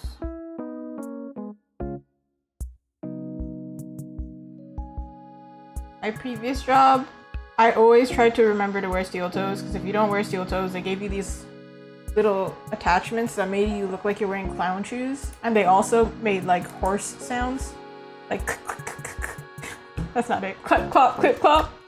I'm still thinking of the Bluetooth sound. But it would be embarrassing, kinda like clown shoes. I just said they kind of sound like high heels to me, so whatever, I don't care. I can't get embarrassed.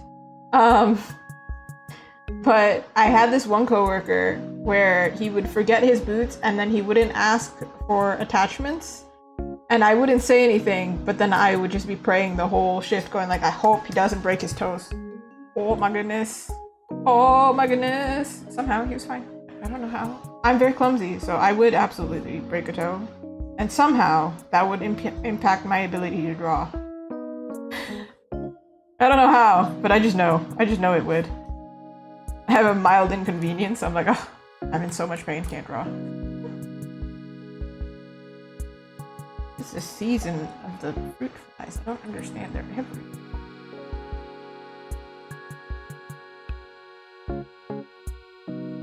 We don't even have fruit out. Leave me alone. They just somehow find their way. Alright, this guy is kind of grouchy. Maybe I should change this pen to be more... I think what it is I get lazy to do more strokes. And so... maybe that's what it is. Alright. This guy is Southeast Asian or East Asian coded. I don't think the universe really, you know, specifies. So we need to make sure I get that.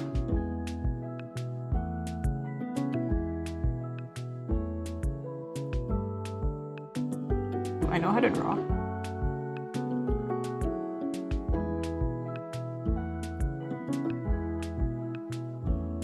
I need like an official reminder. Like, do I know how to draw? I need something to pop up like, yes you do.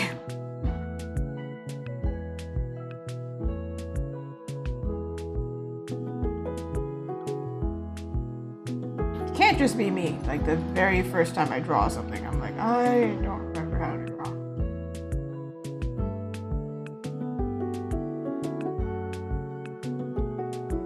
I don't know if he actually has droopy eyes. It kind of looks like it.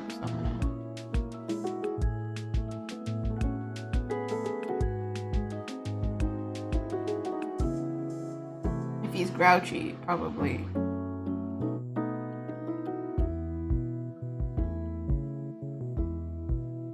Thick brows seem to fit. Thick, dark brows.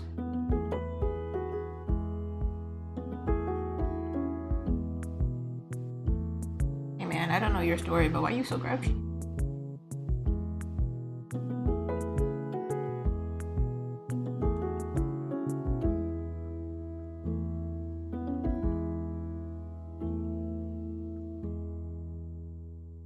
Even too cute of a nose.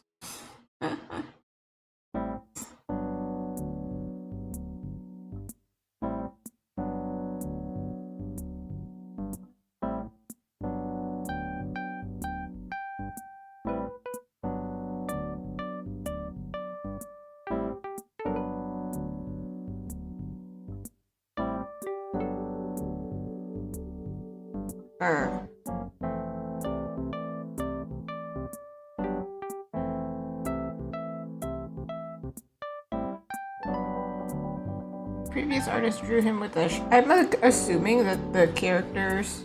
because it was one client that ordered this for their party.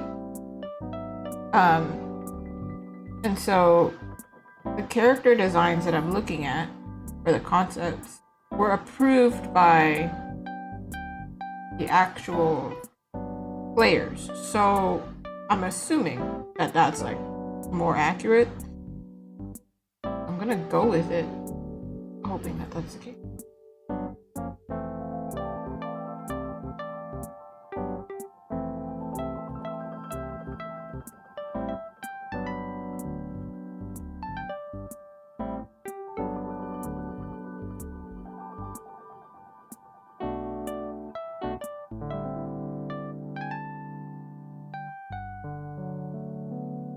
Oh, the previous artist gave him quite a strong jaw, that's why.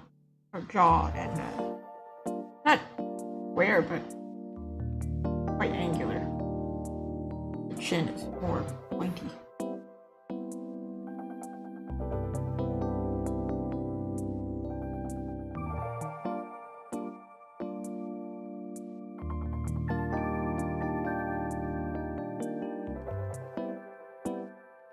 Whoop, whoop, whoop.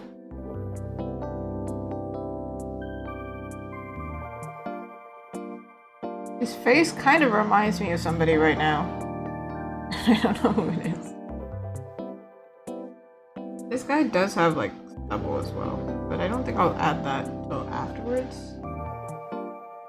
He's also got really messy hair, so.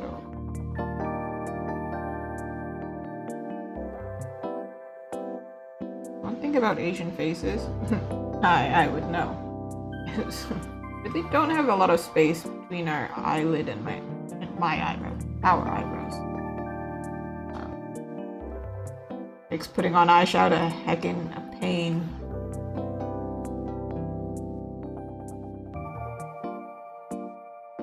That could be an easy adjustment. Now he looks very angry. He looks like he's about to like tell me off or something. Effective.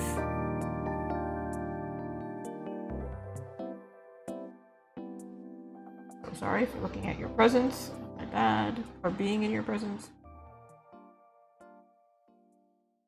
I'm absolutely the type of person to do the face that I'm drawing. I'm trying so hard to consciously not do that.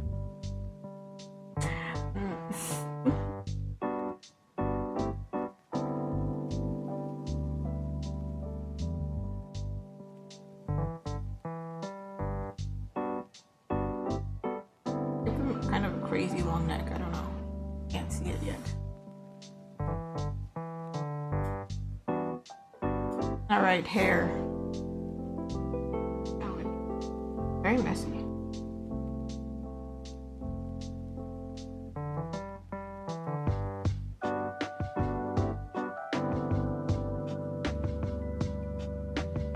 There we go, a single hair. We're done.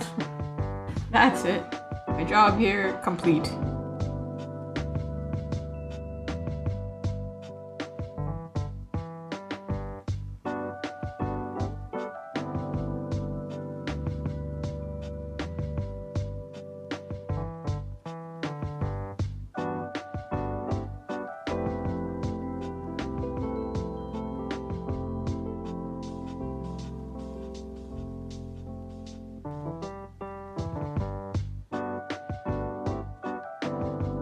Loki giving anime guy with this one hair that's sticking out like this.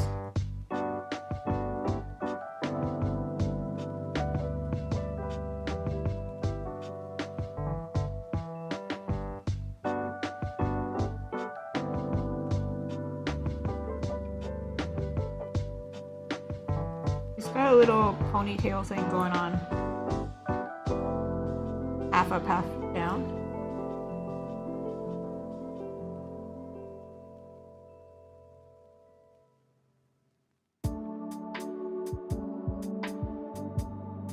Just giving 90s anime style.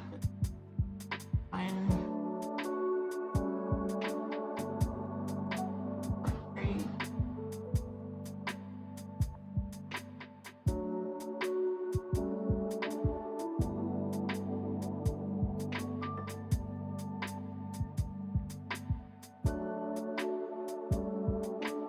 I'm not gonna lie, I was thinking Zuko too. I think it's just like grumpy, somewhat slender face, Asian coded character. I'll forever see. I think Dante Bosco also voiced that new game, right? The Date Everything's in that game, the Date Everything game. I have drawn Zuko more than once, so that's probably my visual library. Your voice is a fireplace. I knew it. Who voices Dirk? He also gives me Zuko vibes. He's a funny guy. They did such a good job on those designs. They're great. And I want to play that game. What the heck? Privately. I wouldn't do it publicly. What the heck? Some of those were... Hey man, what is that? The fireplace is so funny to me. They were so self-aware when they did it. Johnny Young Osh?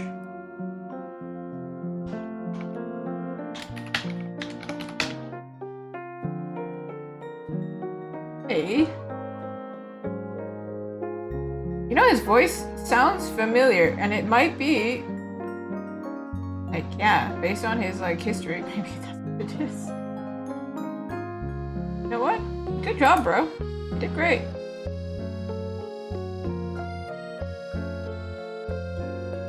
But Zuko's voice actor really, Dante Bosco, he really has a distinct voice.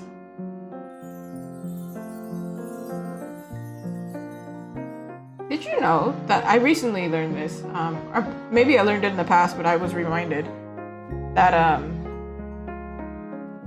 the actress for the live action Yue was the voice actress for Asami in Avatar? I was like, what? That's crazy. I really like Avatar.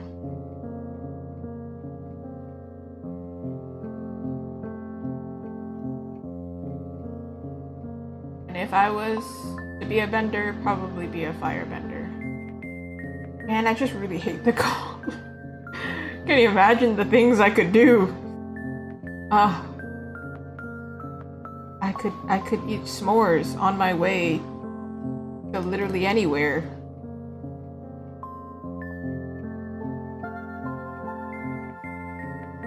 I want to leave an establishment, I would just make the sprinklers go off. Like, we're done. We're perfect. It would inconvenience everyone, but I would be a firebender, therefore. Yay! Oh, you took an Avatar quiz and you got airbender. I mean, it's a rare kind. I guess you are very rare. Do you know that, like, your hand type can also be, like, assigned to, like, a type of element? Easy to blow dry your hair. Yo, exactly. Okay, these two are together now.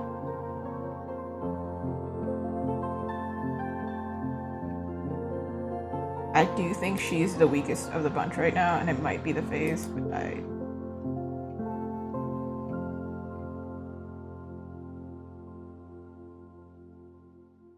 Girl, where is your hand?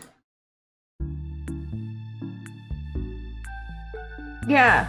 Apparently, like, if your palm is a certain length and your fingers are a certain length, or like if you have very thin palms or wide palms.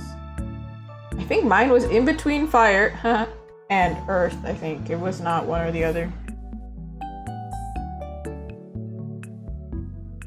I could just do both.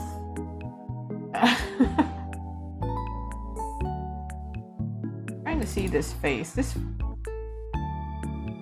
got no legs. Okay, I'll come back. I'll come back for you, ma'am. There's one more person. And he's awfully close to everyone else. So, like, bro. Personal space is very cool. I feel like he's the one that's kind of distanced a bit. Based on, I don't know if the story, but it doesn't. Okay, your hair just. Your wig got snatched, bro. But based on his story, he's no longer kind of human anymore. So it feels like it makes sense to separate them.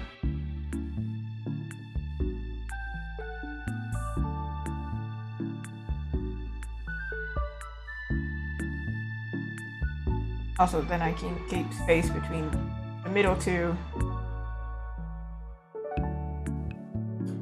Or I can overlap them, but for right now, at least. I feel like it's weak. Actually, let me test that. Yeah, look how weird that is. It's weird.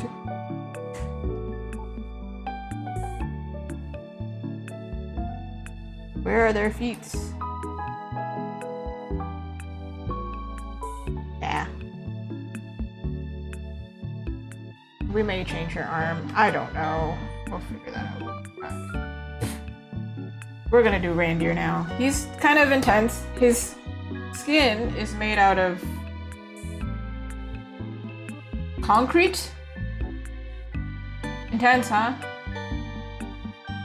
So he's all cracked up, and the art of him is quite intense, so I wasn't sure if my pose was accurate to him.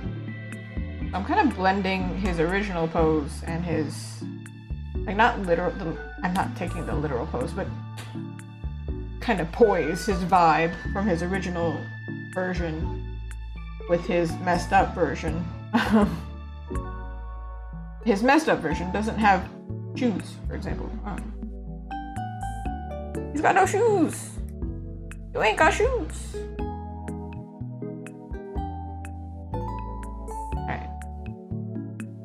Aiming to do color, but then we're not gonna do it because I gotta wake up early. Again, we live in Ontario, and driving anywhere in Ontario,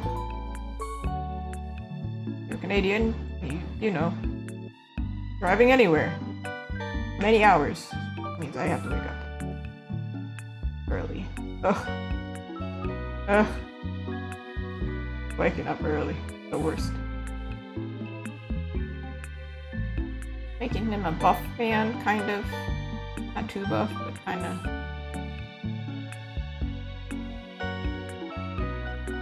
I think. His arm is too long.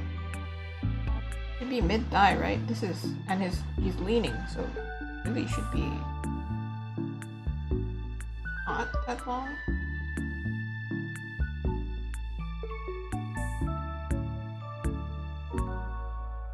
Crazy. Is it me? Anyway. Oh, that's correct. If it's not, we'll fix it later. Alright, bro is shirtless. Half shirtless. So.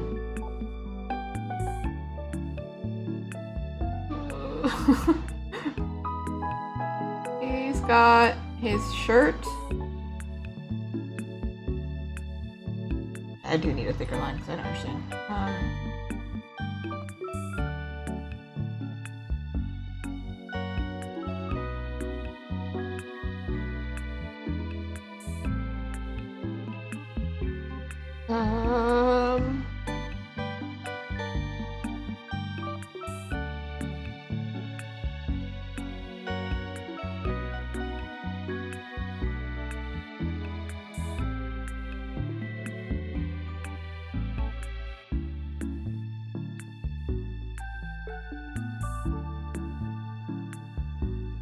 Maybe he's having a mellow day. He just turned into concrete, but maybe he's like, well, nothing I can do about that.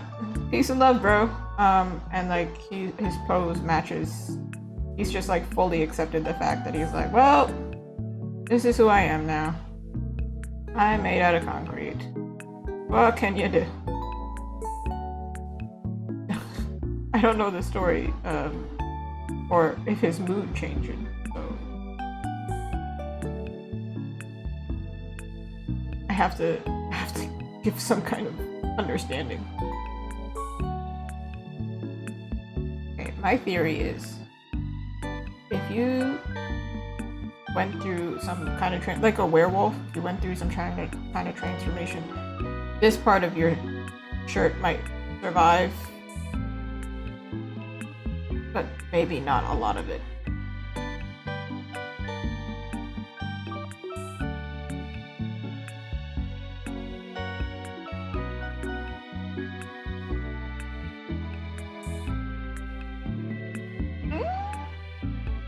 Potentially.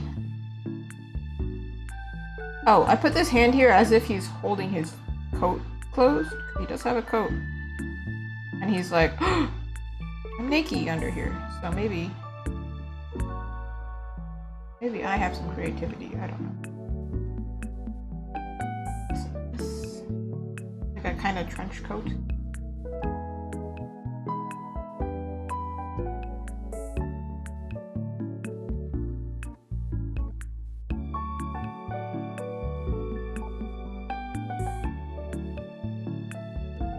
In the art, he's not actually wearing a trench coat. He's just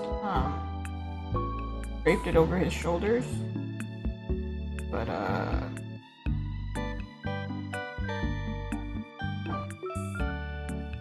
gonna try it this way.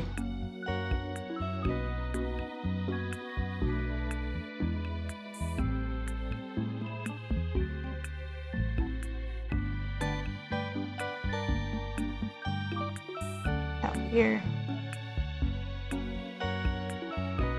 And then everybody else has the wind kind of blowing this way. So we can give him wind effects for this guy. Wow, he's taking up a lot of space on this. All about this guy.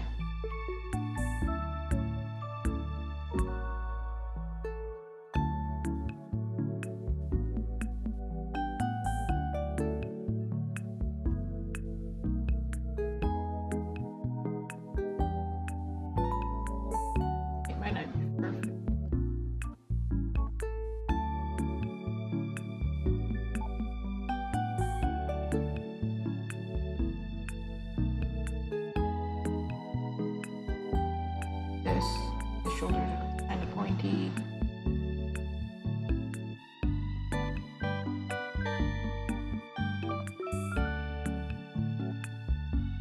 He is wearing pants. Oh my god, I should preface, like, yeah, his clothes are destroyed, but he's still wearing pants.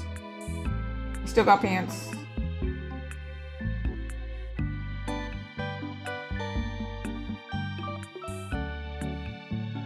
Looks like he's the only one that doesn't have his hair affected. I probably should fix that. For now.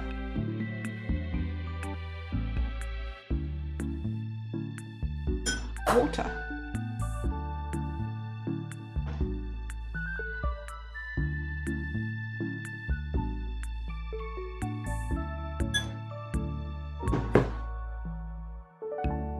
Alright.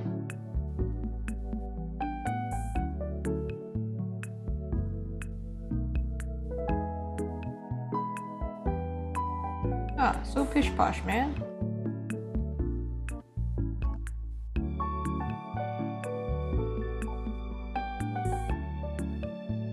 The character design for this guy is actually very handsome. Got like a diamond face. He looks very pish posh. Pish posh. That's what I got. Yeah. Very sharp jawline.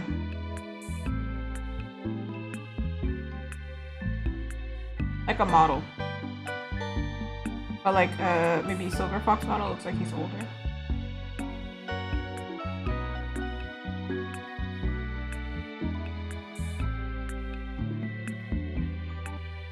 Pants, right? His pants are kind of damaged. but still mostly intact. I think for modesty's sake.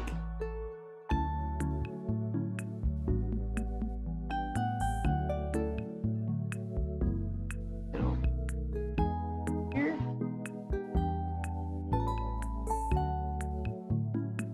Ooh.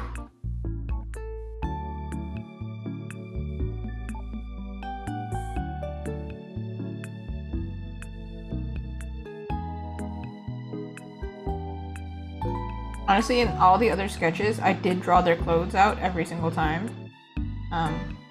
It was just this sketch that I didn't draw their clothes, so this is my first time actually putting clothes for this composition. No idea.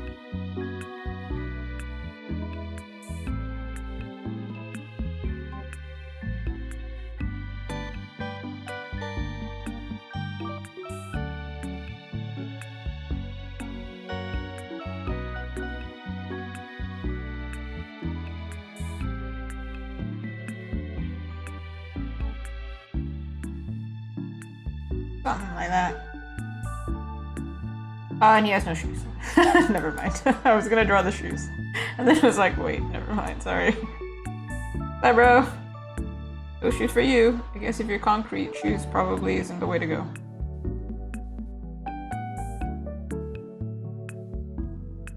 Don't think they would last long, huh? Also, wearing shoes, like, you're walking on concrete and your feet are made out of concrete. It's just concrete on concrete, you know? What's the point of shoes?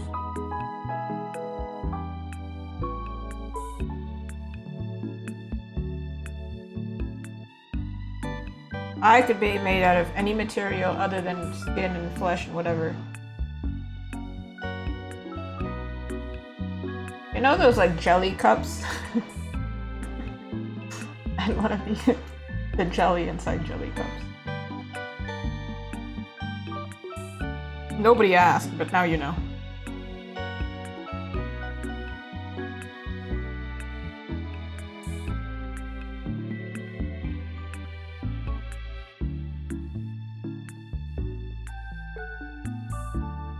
This is a like bottom of the tie.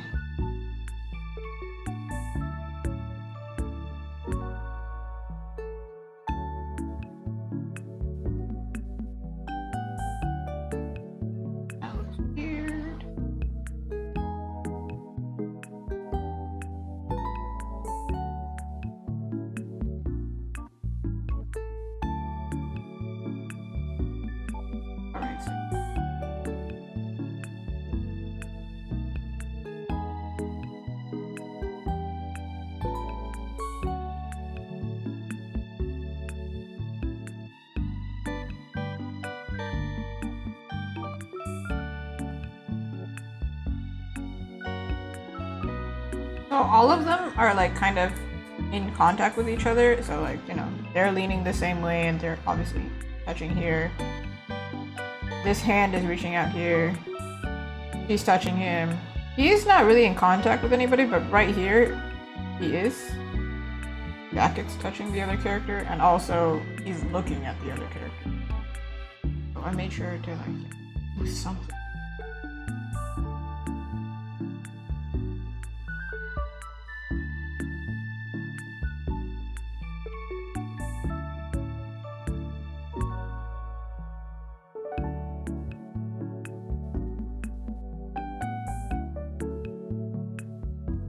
Sharp nose.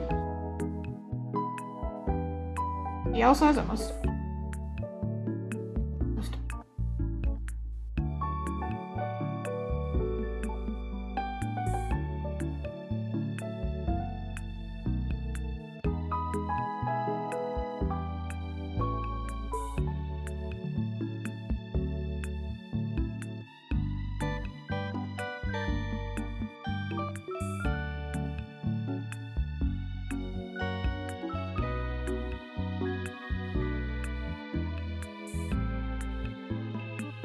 I don't know what kind of expression you would have.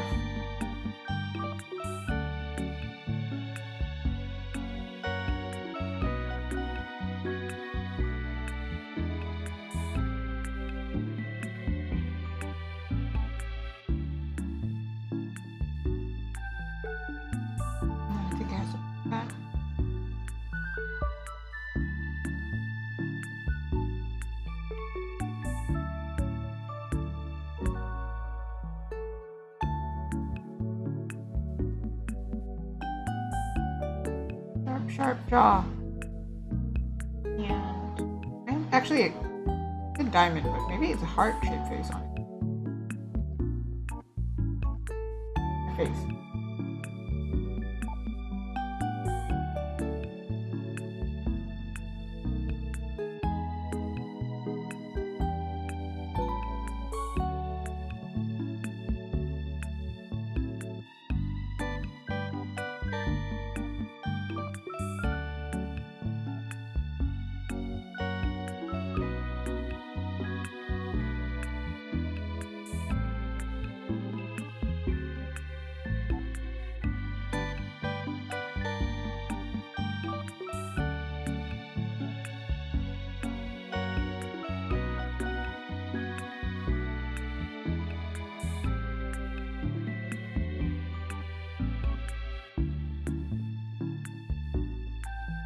Because he has a mustache, it's not like I can not draw it in. I think I do need to draw it in.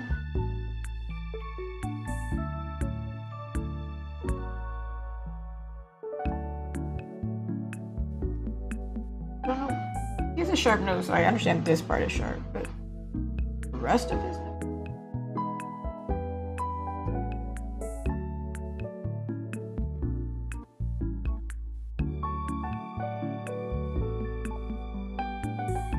One of those things where you figure out when painting, I guess.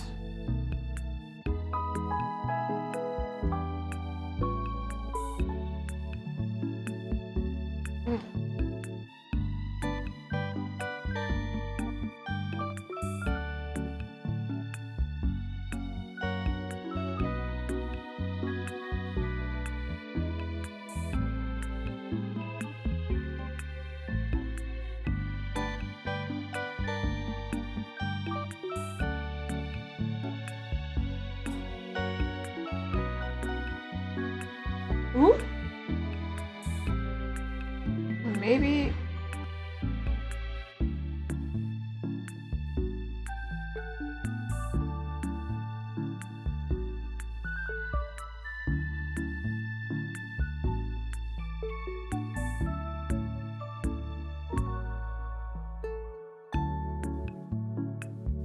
After this stage, I don't know if I'm gonna manage to do this on stream again. I have no idea. Previous one that I was working on off stream, I managed to just do one good, like as soon as I get to this point and clean up the sketches or get the lines basically. I don't do like perfect line art anyway. As soon as I get to this point, a little extra work, okay, I go back to the next session, boom, I just finished the whole thing in one go. So we saw it when I did Cat's Eye. I think it was 2 streams. The coloring part is actually the fastest part for me. This is the part that's like grueling.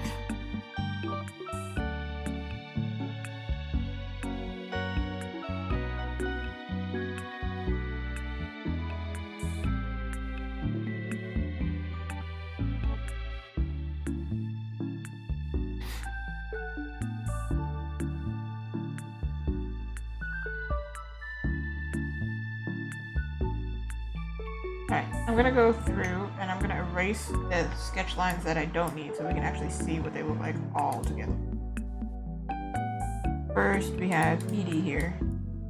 There's a lot of lines, see?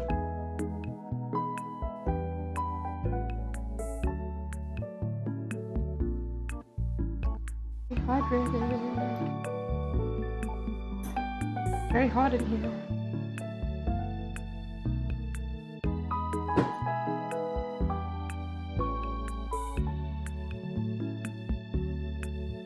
Her hand, definitely have to fix later, but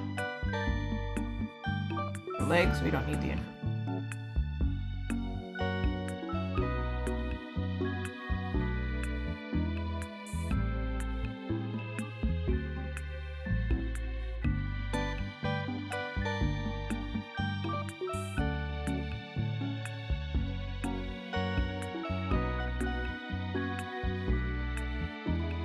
Wow, it looks like I did so much more than I did.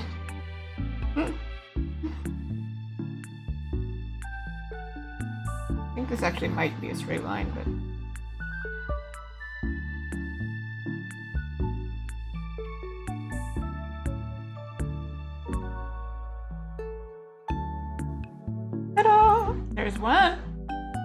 She looks good, I think. Actually, she doesn't look that bad.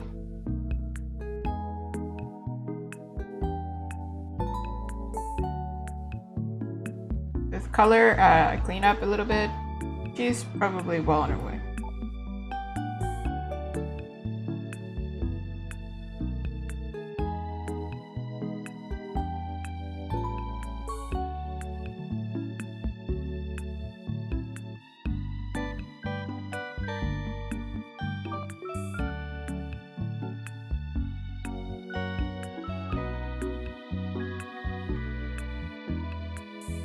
This hand also.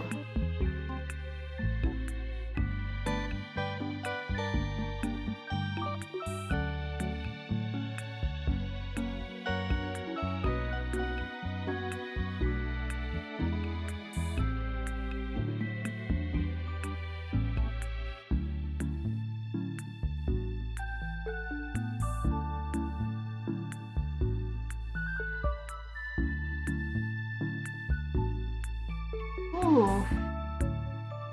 Ooh. Oh! Kowalski, hi! Sorry, I was looking at my Twitch more. Does it give a timestamp when? No, it doesn't. But most of these commissions, they are coming through threads or word of mouth. But this one is coming through Twitch, actually. I actually don't know if they found me through threads. I think they did, honestly. Actually, I can see on my email thing, it says where they found me. Let me see. Currently working. They found me through threads. There you go. Majority of people are finding me through threads, so that's definitely what I recommend. They do say that, like, I've asked where authors like to find commissions, or where they like to find artists with open commissions, rather, and most of them say Instagram. But the thing is, they find me through threads and it's connected, so they see my stuff, and then they're like, oh, okay. Because my Instagram is rough. Thank you! I'm going on vacation, so I try to do as much as I can. We started with the rough sketches, and now we're doing... I'm going to sneeze. Sneeze. And now we're doing the line art. It's not really line art, though. It's like lines that will help me do art. So not line art, but help me do art lines. Oh, these ones, I didn't realize I drew the whole leg here. What the heck? Okay, these hands, I don't know what's going on. That's a future me problem. I didn't draw it, but she has, like, I think it's like a troll doll on her like belt. And I think that's so funny, and I really wanted to draw her on this angle so I could draw it because I thought that was so funny. Lila is the only character that I'm not really sure about. We're gonna see. Ooh! Yeah. This one. So this one I might actually have to touch up because I wasn't about something. First of all, the fact that her scalp size changes is crazy. Ooh! Yaddy yaddy.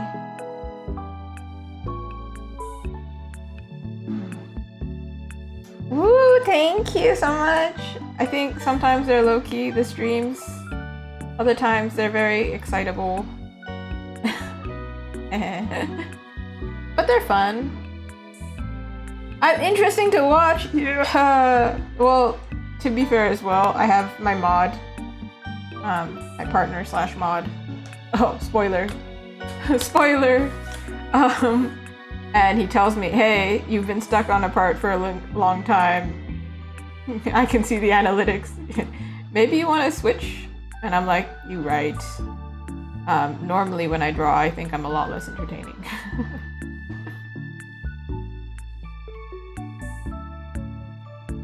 I did on one stream though get stuck on a single arm for 45 minutes. That was crazy. And I was getting frustrated, and you could see that I was getting frustrated. And I wasn't frustrated about the fact that I was stuck on the hand. I was frustrated on the fact that I was streaming and I was stuck on the hand. I was like, whatever, I don't care. But listen, I made like a limit where I was like, okay, 1 hour per artwork. And this one artwork was like 45 minutes on just one hand. I was like, I can't. I'm about to crash out live. But it's fine. Yeah, he's very supportive. But also he's very necessary. Because if he wasn't there... I think there was one stream where the mic was turned off and I didn't realize until somebody in chat told me. But then apparently I checked my chat, like my chat with my private chat is what I mean. And then he's like, you know your mic's off, right? And he said it like 10 minutes earlier and I was like, oh man. Oh man. Oh, rough. It's true. Real mistakes are way more embarrassing in real life. Actually, the artist alley that I am going to do, they said I could do sketch commissions as an option, right? Ooh, where are we going? And I declined because I was like, oh no, it's all right. It's fine. I don't know how to charge it, like what price, and also I don't know how quick I am. In my mind, I was like, the amount of pressure I would have drawing live on the spot with paper and pencil. There's no undo. Oh, no way. No freaking way am I gonna do it. Yeah. Also, nobody wants to pay for that over, like, I think, 20 bucks. So I was like, no, this is... One fly. I think it's because I have a really strong light in here. It's attractive. Get away from me. But... No. Instead, I have a gacha, which I highly recommend if anybody wants to do Artist Alley. We don't gatekeep here, of course. And... Oh my god, she's eyebrowless. Whew. I think that already takes a lot of interaction, so like I was like, oh, you know, in my case, I kind of have an excuse. I have like one in place where I'm like, well, I don't have to do sketch commissions because I already have like an interactive thing. Yeah. Oh no. That's rough, Ronan. Luckily, my mod is... I have two. I know them both. I trust them both. They're both honest, but one of them is much more honest. In a good way. In a very good way. It's like, hey bro. This is not easy to watch, basically. It's pretty funny. If you ever watch me game, sometimes my mods are in the stream and they say the funniest things. One of them just goes, and then the other one goes, what the heck? That's it. There's no like anything. There's just what the heck? And then they say nothing afterwards. So nobody has to be mean to me on stream. My mods will say exactly what you're thinking, and I won't be offended because it's my mod. How did I like the Artist Alley, and did it take a lot of prep? The Artist Alley itself, I don't think I'll ever go to that specific event ever again. One, because it was 2 hours away, and two, because it was just not worth it. It was kind of a small event, but it was a really good test for our very first one. And the prep though, like the actual table setup, we got pretty good at it. and apparently took us an hour and a little less than an hour and a half. They gave us 3 hours, and I was like, what are we gonna do in 3 hours?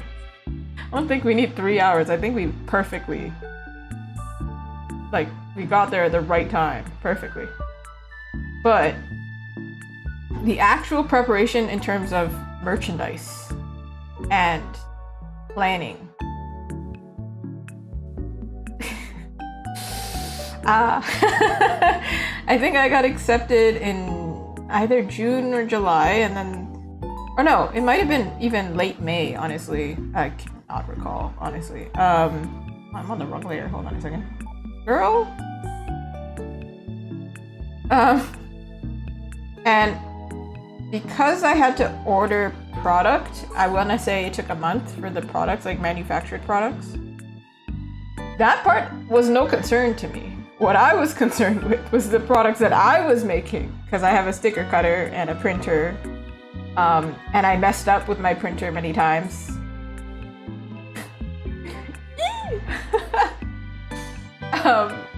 And I want to say it took 2 weeks,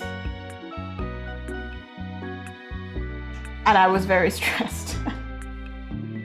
Very, very stressed. But the good thing is, for all of my future events, I have product. I don't ever have to restock like that ever again. Because I don't think anything's gonna sell out like that. Like, I didn't sell out of anything, actually. Oh no, I did sell out of standees, actually, but I had 3, so like, yeah. But like, of prints and things like that, yeah, I really didn't need that much. The event was only 1 day, and it was very dead. I think only like the last 2 hours and the first 2 hours I made very little. So there was just like a good chunk in the middle. So I imagine if it was like a 3-day event and it was a big one in a big city, maybe I would run out of stuff. Don't know. And in those cases, I will absolutely not be making it myself. God, no. But I recently learned that to manufacture in Canada, or not in Canada, to manufacture things and get them sent to you, and you live in Canada, the shipping is actually ridiculous versus the shipping in Europe. I was talking to somebody who lives in Italy, and they said the same shipping for them for like something is like really, really cheap for them. For me, I'm like, oh. Yeah, the economy is just bad. Yeah. So I get it for sure. But the smaller cities as well, it's not even that they didn't show up, it's that either they didn't know about it, or it was a small city with not a lot of Asian population. So I don't think this was an anime fest, so there weren't, like, if you subtract the Asian population, which anime is a big part of the culture already, right? Or cute things, kawaii things, it's just a huge thing. Then you're relying on the anime fans. How many anime fans are in this small white city? Being very blunt. There's like a flip side to it. One side is they don't see these artists that much, so they're gonna make it out there to see us. On the other flip side is they're actually not interested in it because the culture is so different. So I think my audience was not in that city, just straight up. I actually was really nervous going there. But then I saw my neighbor was from a multicultural city, and I was like, oh my god, we're gonna be okay. I was so scared, actually. I got really nervous. I was like, I hope people are understanding of the vibe and what's going on over here. But I think like other events, it will fit better because the population matches, I think. I think that area is more probably inclined to like comics, not anime that much. So there's a smaller population. Yeah. It was scary though. Whew. But I'm very glad. A lot of young people actually really liked my stuff, which was a surprise. Like I had one. This was the cutest thing actually. There was a mini cosplayer, a little kid cosplayer who was cosplaying Rumi from K-pop Demon Hunters, and she saw my print and she ran up with her parents and she was like, I want it. And then the parents said, don't worry, we'll come back. They went around the whole event and they came back. And she was so ecstatic about it. I was like, ah! I've never seen a kid happy about my art before. It was like a huge thing to me. The adults were really nice, of course, but I was so surprised at how many kids like my stuff. I think the biggest buyers were either young adults or teenagers. And I was like, all right. I didn't know. But then I did mention online a good while ago that, you know, when you make YouTube thumbnails, you just have to assume that, I'm just gonna merge it, I can't deal with it. You just have to assume that it's like a 5-year-old. You just have to make everything really bright and make the text really big. And I think that's kind of the vibe of my art too, is very bright. I really like pink and bright colors, right? And even my booth was pink, right? So kids just like, oh my god, I'm gonna gravitate toward it. But most of the guys just walked past actually. But I did have if the guys slowed down and then like looked at my booth, they actually did find things that they liked, but because it was so pink, all the girls gravitated to me. Most of the customer base were mostly girls. I think they thought it's only girly things. I don't have anything for the dudes. And I mean, to be fair, a lot of my stuff is very girly. So the setup it makes sense that it's pink. But I had stuff for you. I had stuff for you, dudes. Actually, one of the guys who bought from me, he messaged me on Instagram later and like gave me a huge compliment. It was really sweet. I'm very glad that my business cards worked and they managed to find me. I think the biggest consumers for sure though are artists, right? Artists buy from other artists. So no matter where you go, I think there are going to be artists anywhere. But this was a wild event. I genuinely thought I was going to make $0. So very happy about it.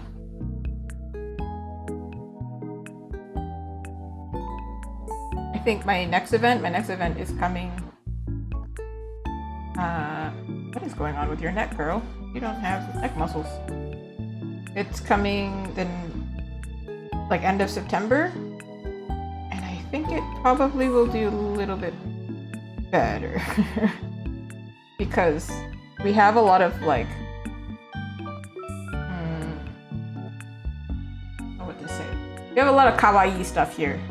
Like we at least have a Miniso, which is like a store that has, if you're Canadian, you've probably seen it. A recent development, I think, that sells like a lot of kawaii merch. Which means there's a demographic here that matches. I'm looking forward to eventually doing events in Mississauga and Toronto. Mississauga is a suburb near Toronto, but it's a pretty big one. And I know that they have markets in the mall. Love to do that because Toronto is expensive. I think the tables are like crazy expensive. So Mississauga is a good even one because it's near the highway. I'm like, okay, yeah. I used to hear that they said Mississauga is like the bedroom of Toronto because people work in Toronto, but they live in Mississauga. Which means, where do they shop? Mississauga. Come on! Let's go. But I haven't had the chance yet. I look forward to it.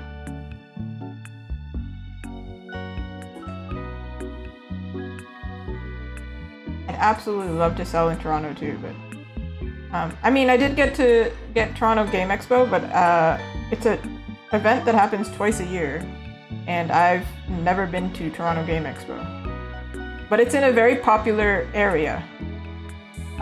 When they had Valorant Masters in Toronto, it was the same, not same building, but same, like it's a bunch of buildings, honestly. So it's like in the same area, which makes me feel like it's gonna be a huge event. And I look forward to it.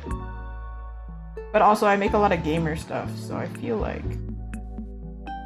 that should be... I don't actually make that much anime fan art, so the fact that I was going to an anime event I was a little bit scared. I was like, I don't really have anything anime, to be honest. And I don't, actually. I had K-pop Demon Hunters, and that's not even anime. And I had Zelda and Link, right? But Zelda and Link is gamer, it's not even anime. So people recognize them, but it wasn't like their main thing they were going for. I think she's fine, right? I don't...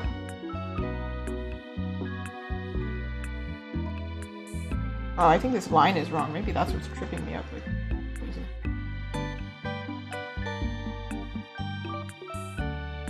you know what? I don't know. Whatever. I'll figure that out later. The hands also, I'm like, that's a future me problem. Oof.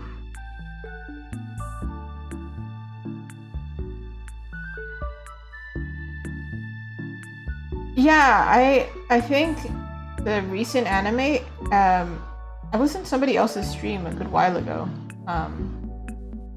and they were talking about Dandadan, I think, and Dandadan is really popular, right? I was like, I watched it, like the first episode or whatever, but then I felt like I was not their target market. I felt like if I was a teenager, I would like it. It very much felt like shonen, and I think I'm at an age now where shonen is not for me. The humor was very like teenager vibe, which is okay. I'm not like mad at it. I'm just thinking, oh, it's not for me. But then the animes that have like fan service, like what's the word? I'm trying to think of a PG word for this.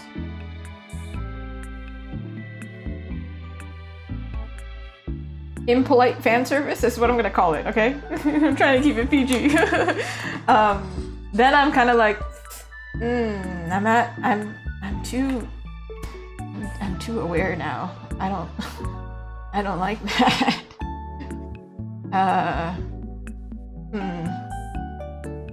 And it happens a lot. There are quite a few animes that are popular and they get a lot of money. Or not a lot of money, a lot of awards. A lot of money. And I'm like, okay. Sorry. For me, Apothecary Diaries is good. I like that one. That one was great. I watched it in Japanese in Japan. I'm saying that because apparently it released in Japan before it released in Canada. And so then I downloaded it on Netflix because obviously really big flight to go from Japan to Canada. And then I came back to Canada and then realized, wait, we don't have it on Netflix. What is this? Yes, yeah. It can be cute and then all of a sudden it's not cute anymore. It's uncomfortable a little bit. Yeah. There's quite a few of those, huh? Sometimes I'm okay with it, but it's like, it It really depends, I think.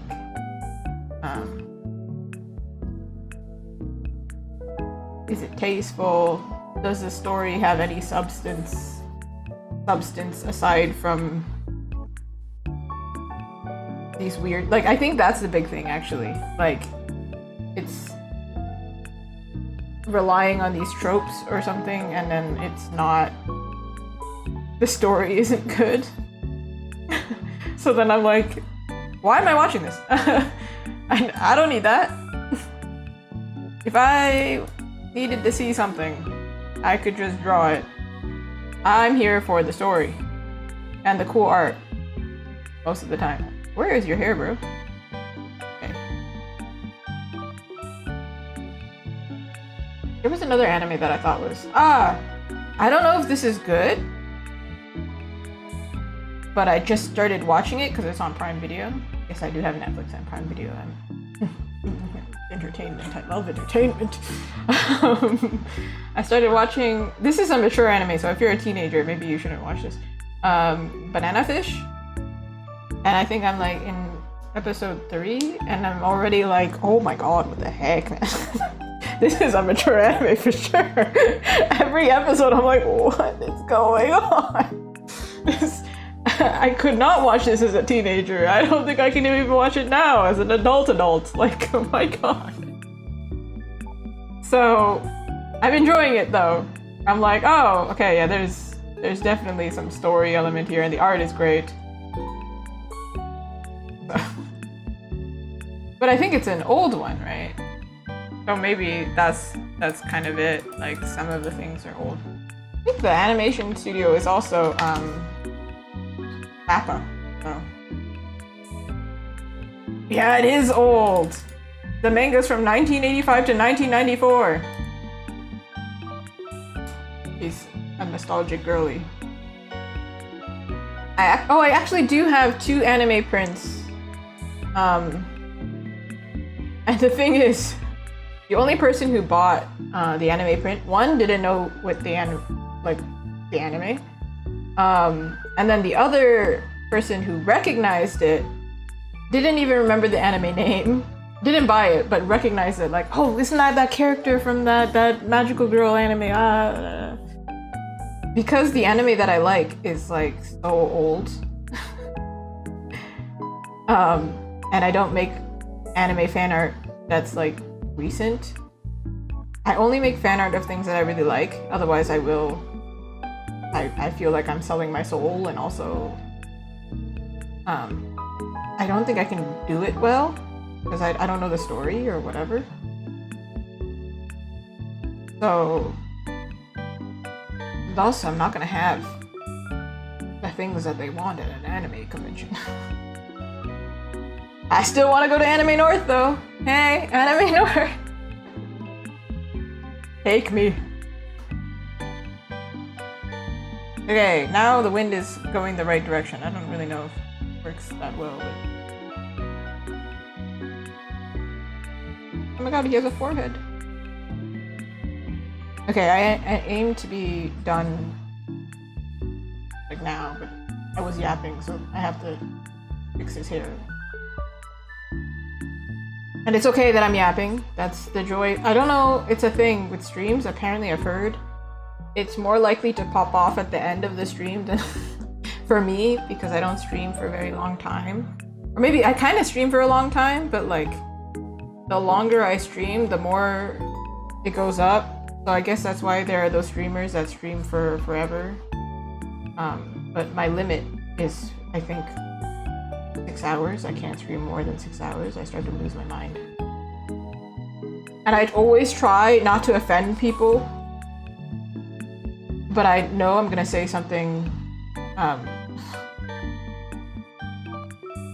without a filter, which would be fine with friends. They will understand and translate, but online they will not translate. So I will accidentally offend somebody.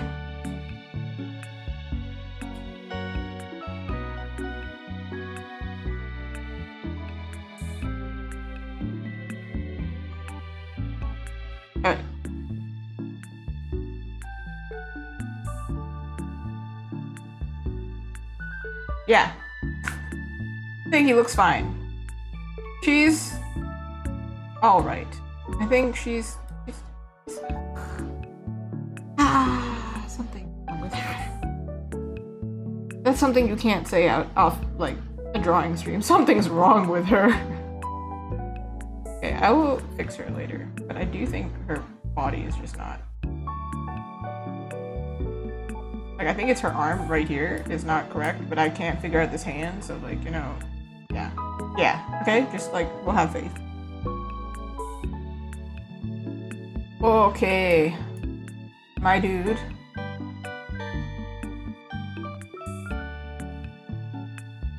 I wanted to say that it's because the girl characters were easier or something, but like clearly that was not the case. He was relatively okay to draw. But then, I don't know, she was difficult. And then she was kind of difficult in the beginning, but then because she has a skirt, it's no problem. And then this guy is always difficult to me. No matter what I do. Alright,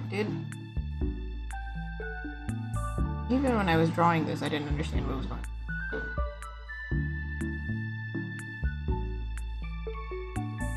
Oh! You need a hand. Sorry. He doesn't have shoes, so we will not give him shoes. And I won't erase his feet. He has no toes right now.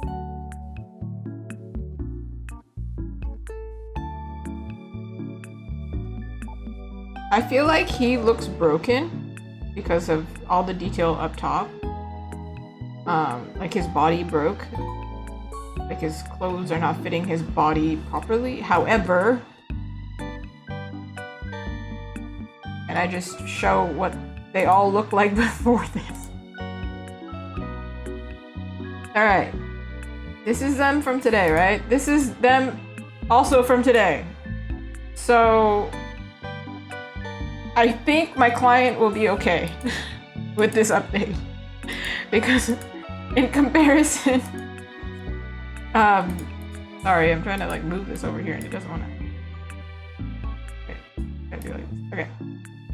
In comparison, I feel like within 4 hours, 5 characters, we cleaned them up significantly because I don't know what's going on here. Do you? I have no idea. If you weren't here for the previous one, actually, even if you were here for the previous one, YouTube took it down. There was an audio issue. I'm sorry, YouTube. Don't get mad at me. This was a chosen sketch. And then, oh, these two. Oh, do you want to reveal? These two were the other options, actually. And I did sketch them completely. These ones. I didn't do it for that one. So it's not like I slacked off. And you know what? I totally am on the side of the, well, I'm always on the client side, come on. But I totally get where they're coming from picking the third one. I actually really like the third one and I like the idea of it, which only would have come about from me trying 1 and 2. 1, I think, is like the most static, like common group photo kind of vibe. 2 also kind of was like, I think they got even more stiff, but you could mix and match depending. If you didn't like number 1, like something in number 1, you could take something from number 2. But then number 3 though, it had so much like interaction. But the problem was, the reason I didn't polish it was I don't know their story, so I couldn't polish it.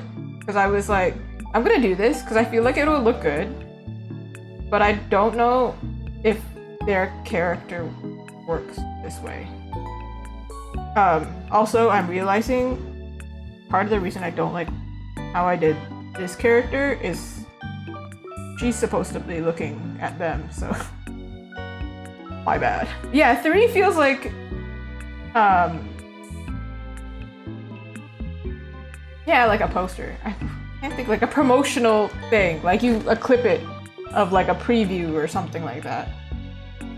But then 1 feels like, yeah, like the game character options. 2, definitely, I can tell I was tired. I could tell.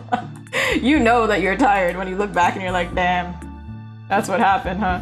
Because I remember I did both of these on stream, and I wanted to also draw the outfit change to give them an outfit option. So even if they didn't like it, they can pick the outfit that they preferred.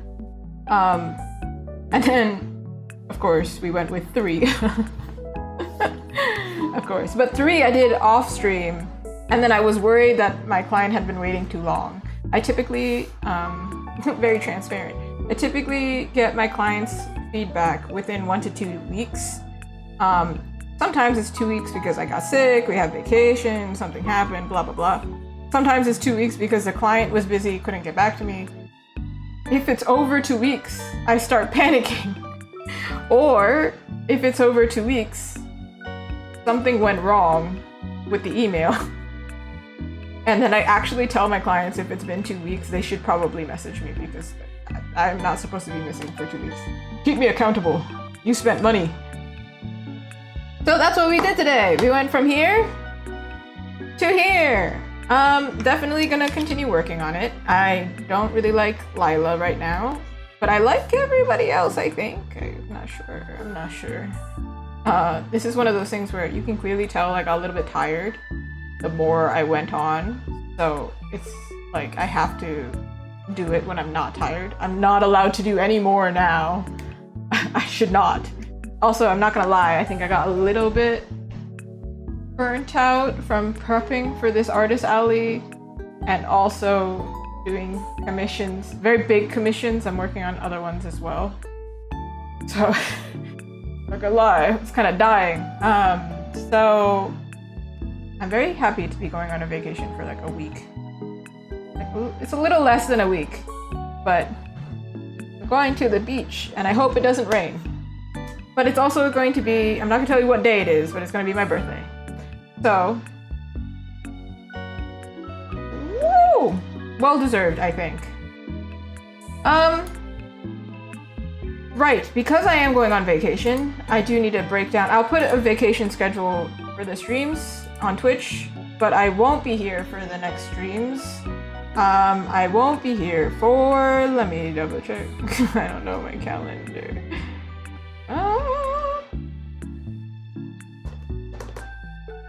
I won't be here for tomorrow's stream. That's obvious. I won't be here for Sunday stream, and I might also not be here for Monday stream. So there's quite a few streams.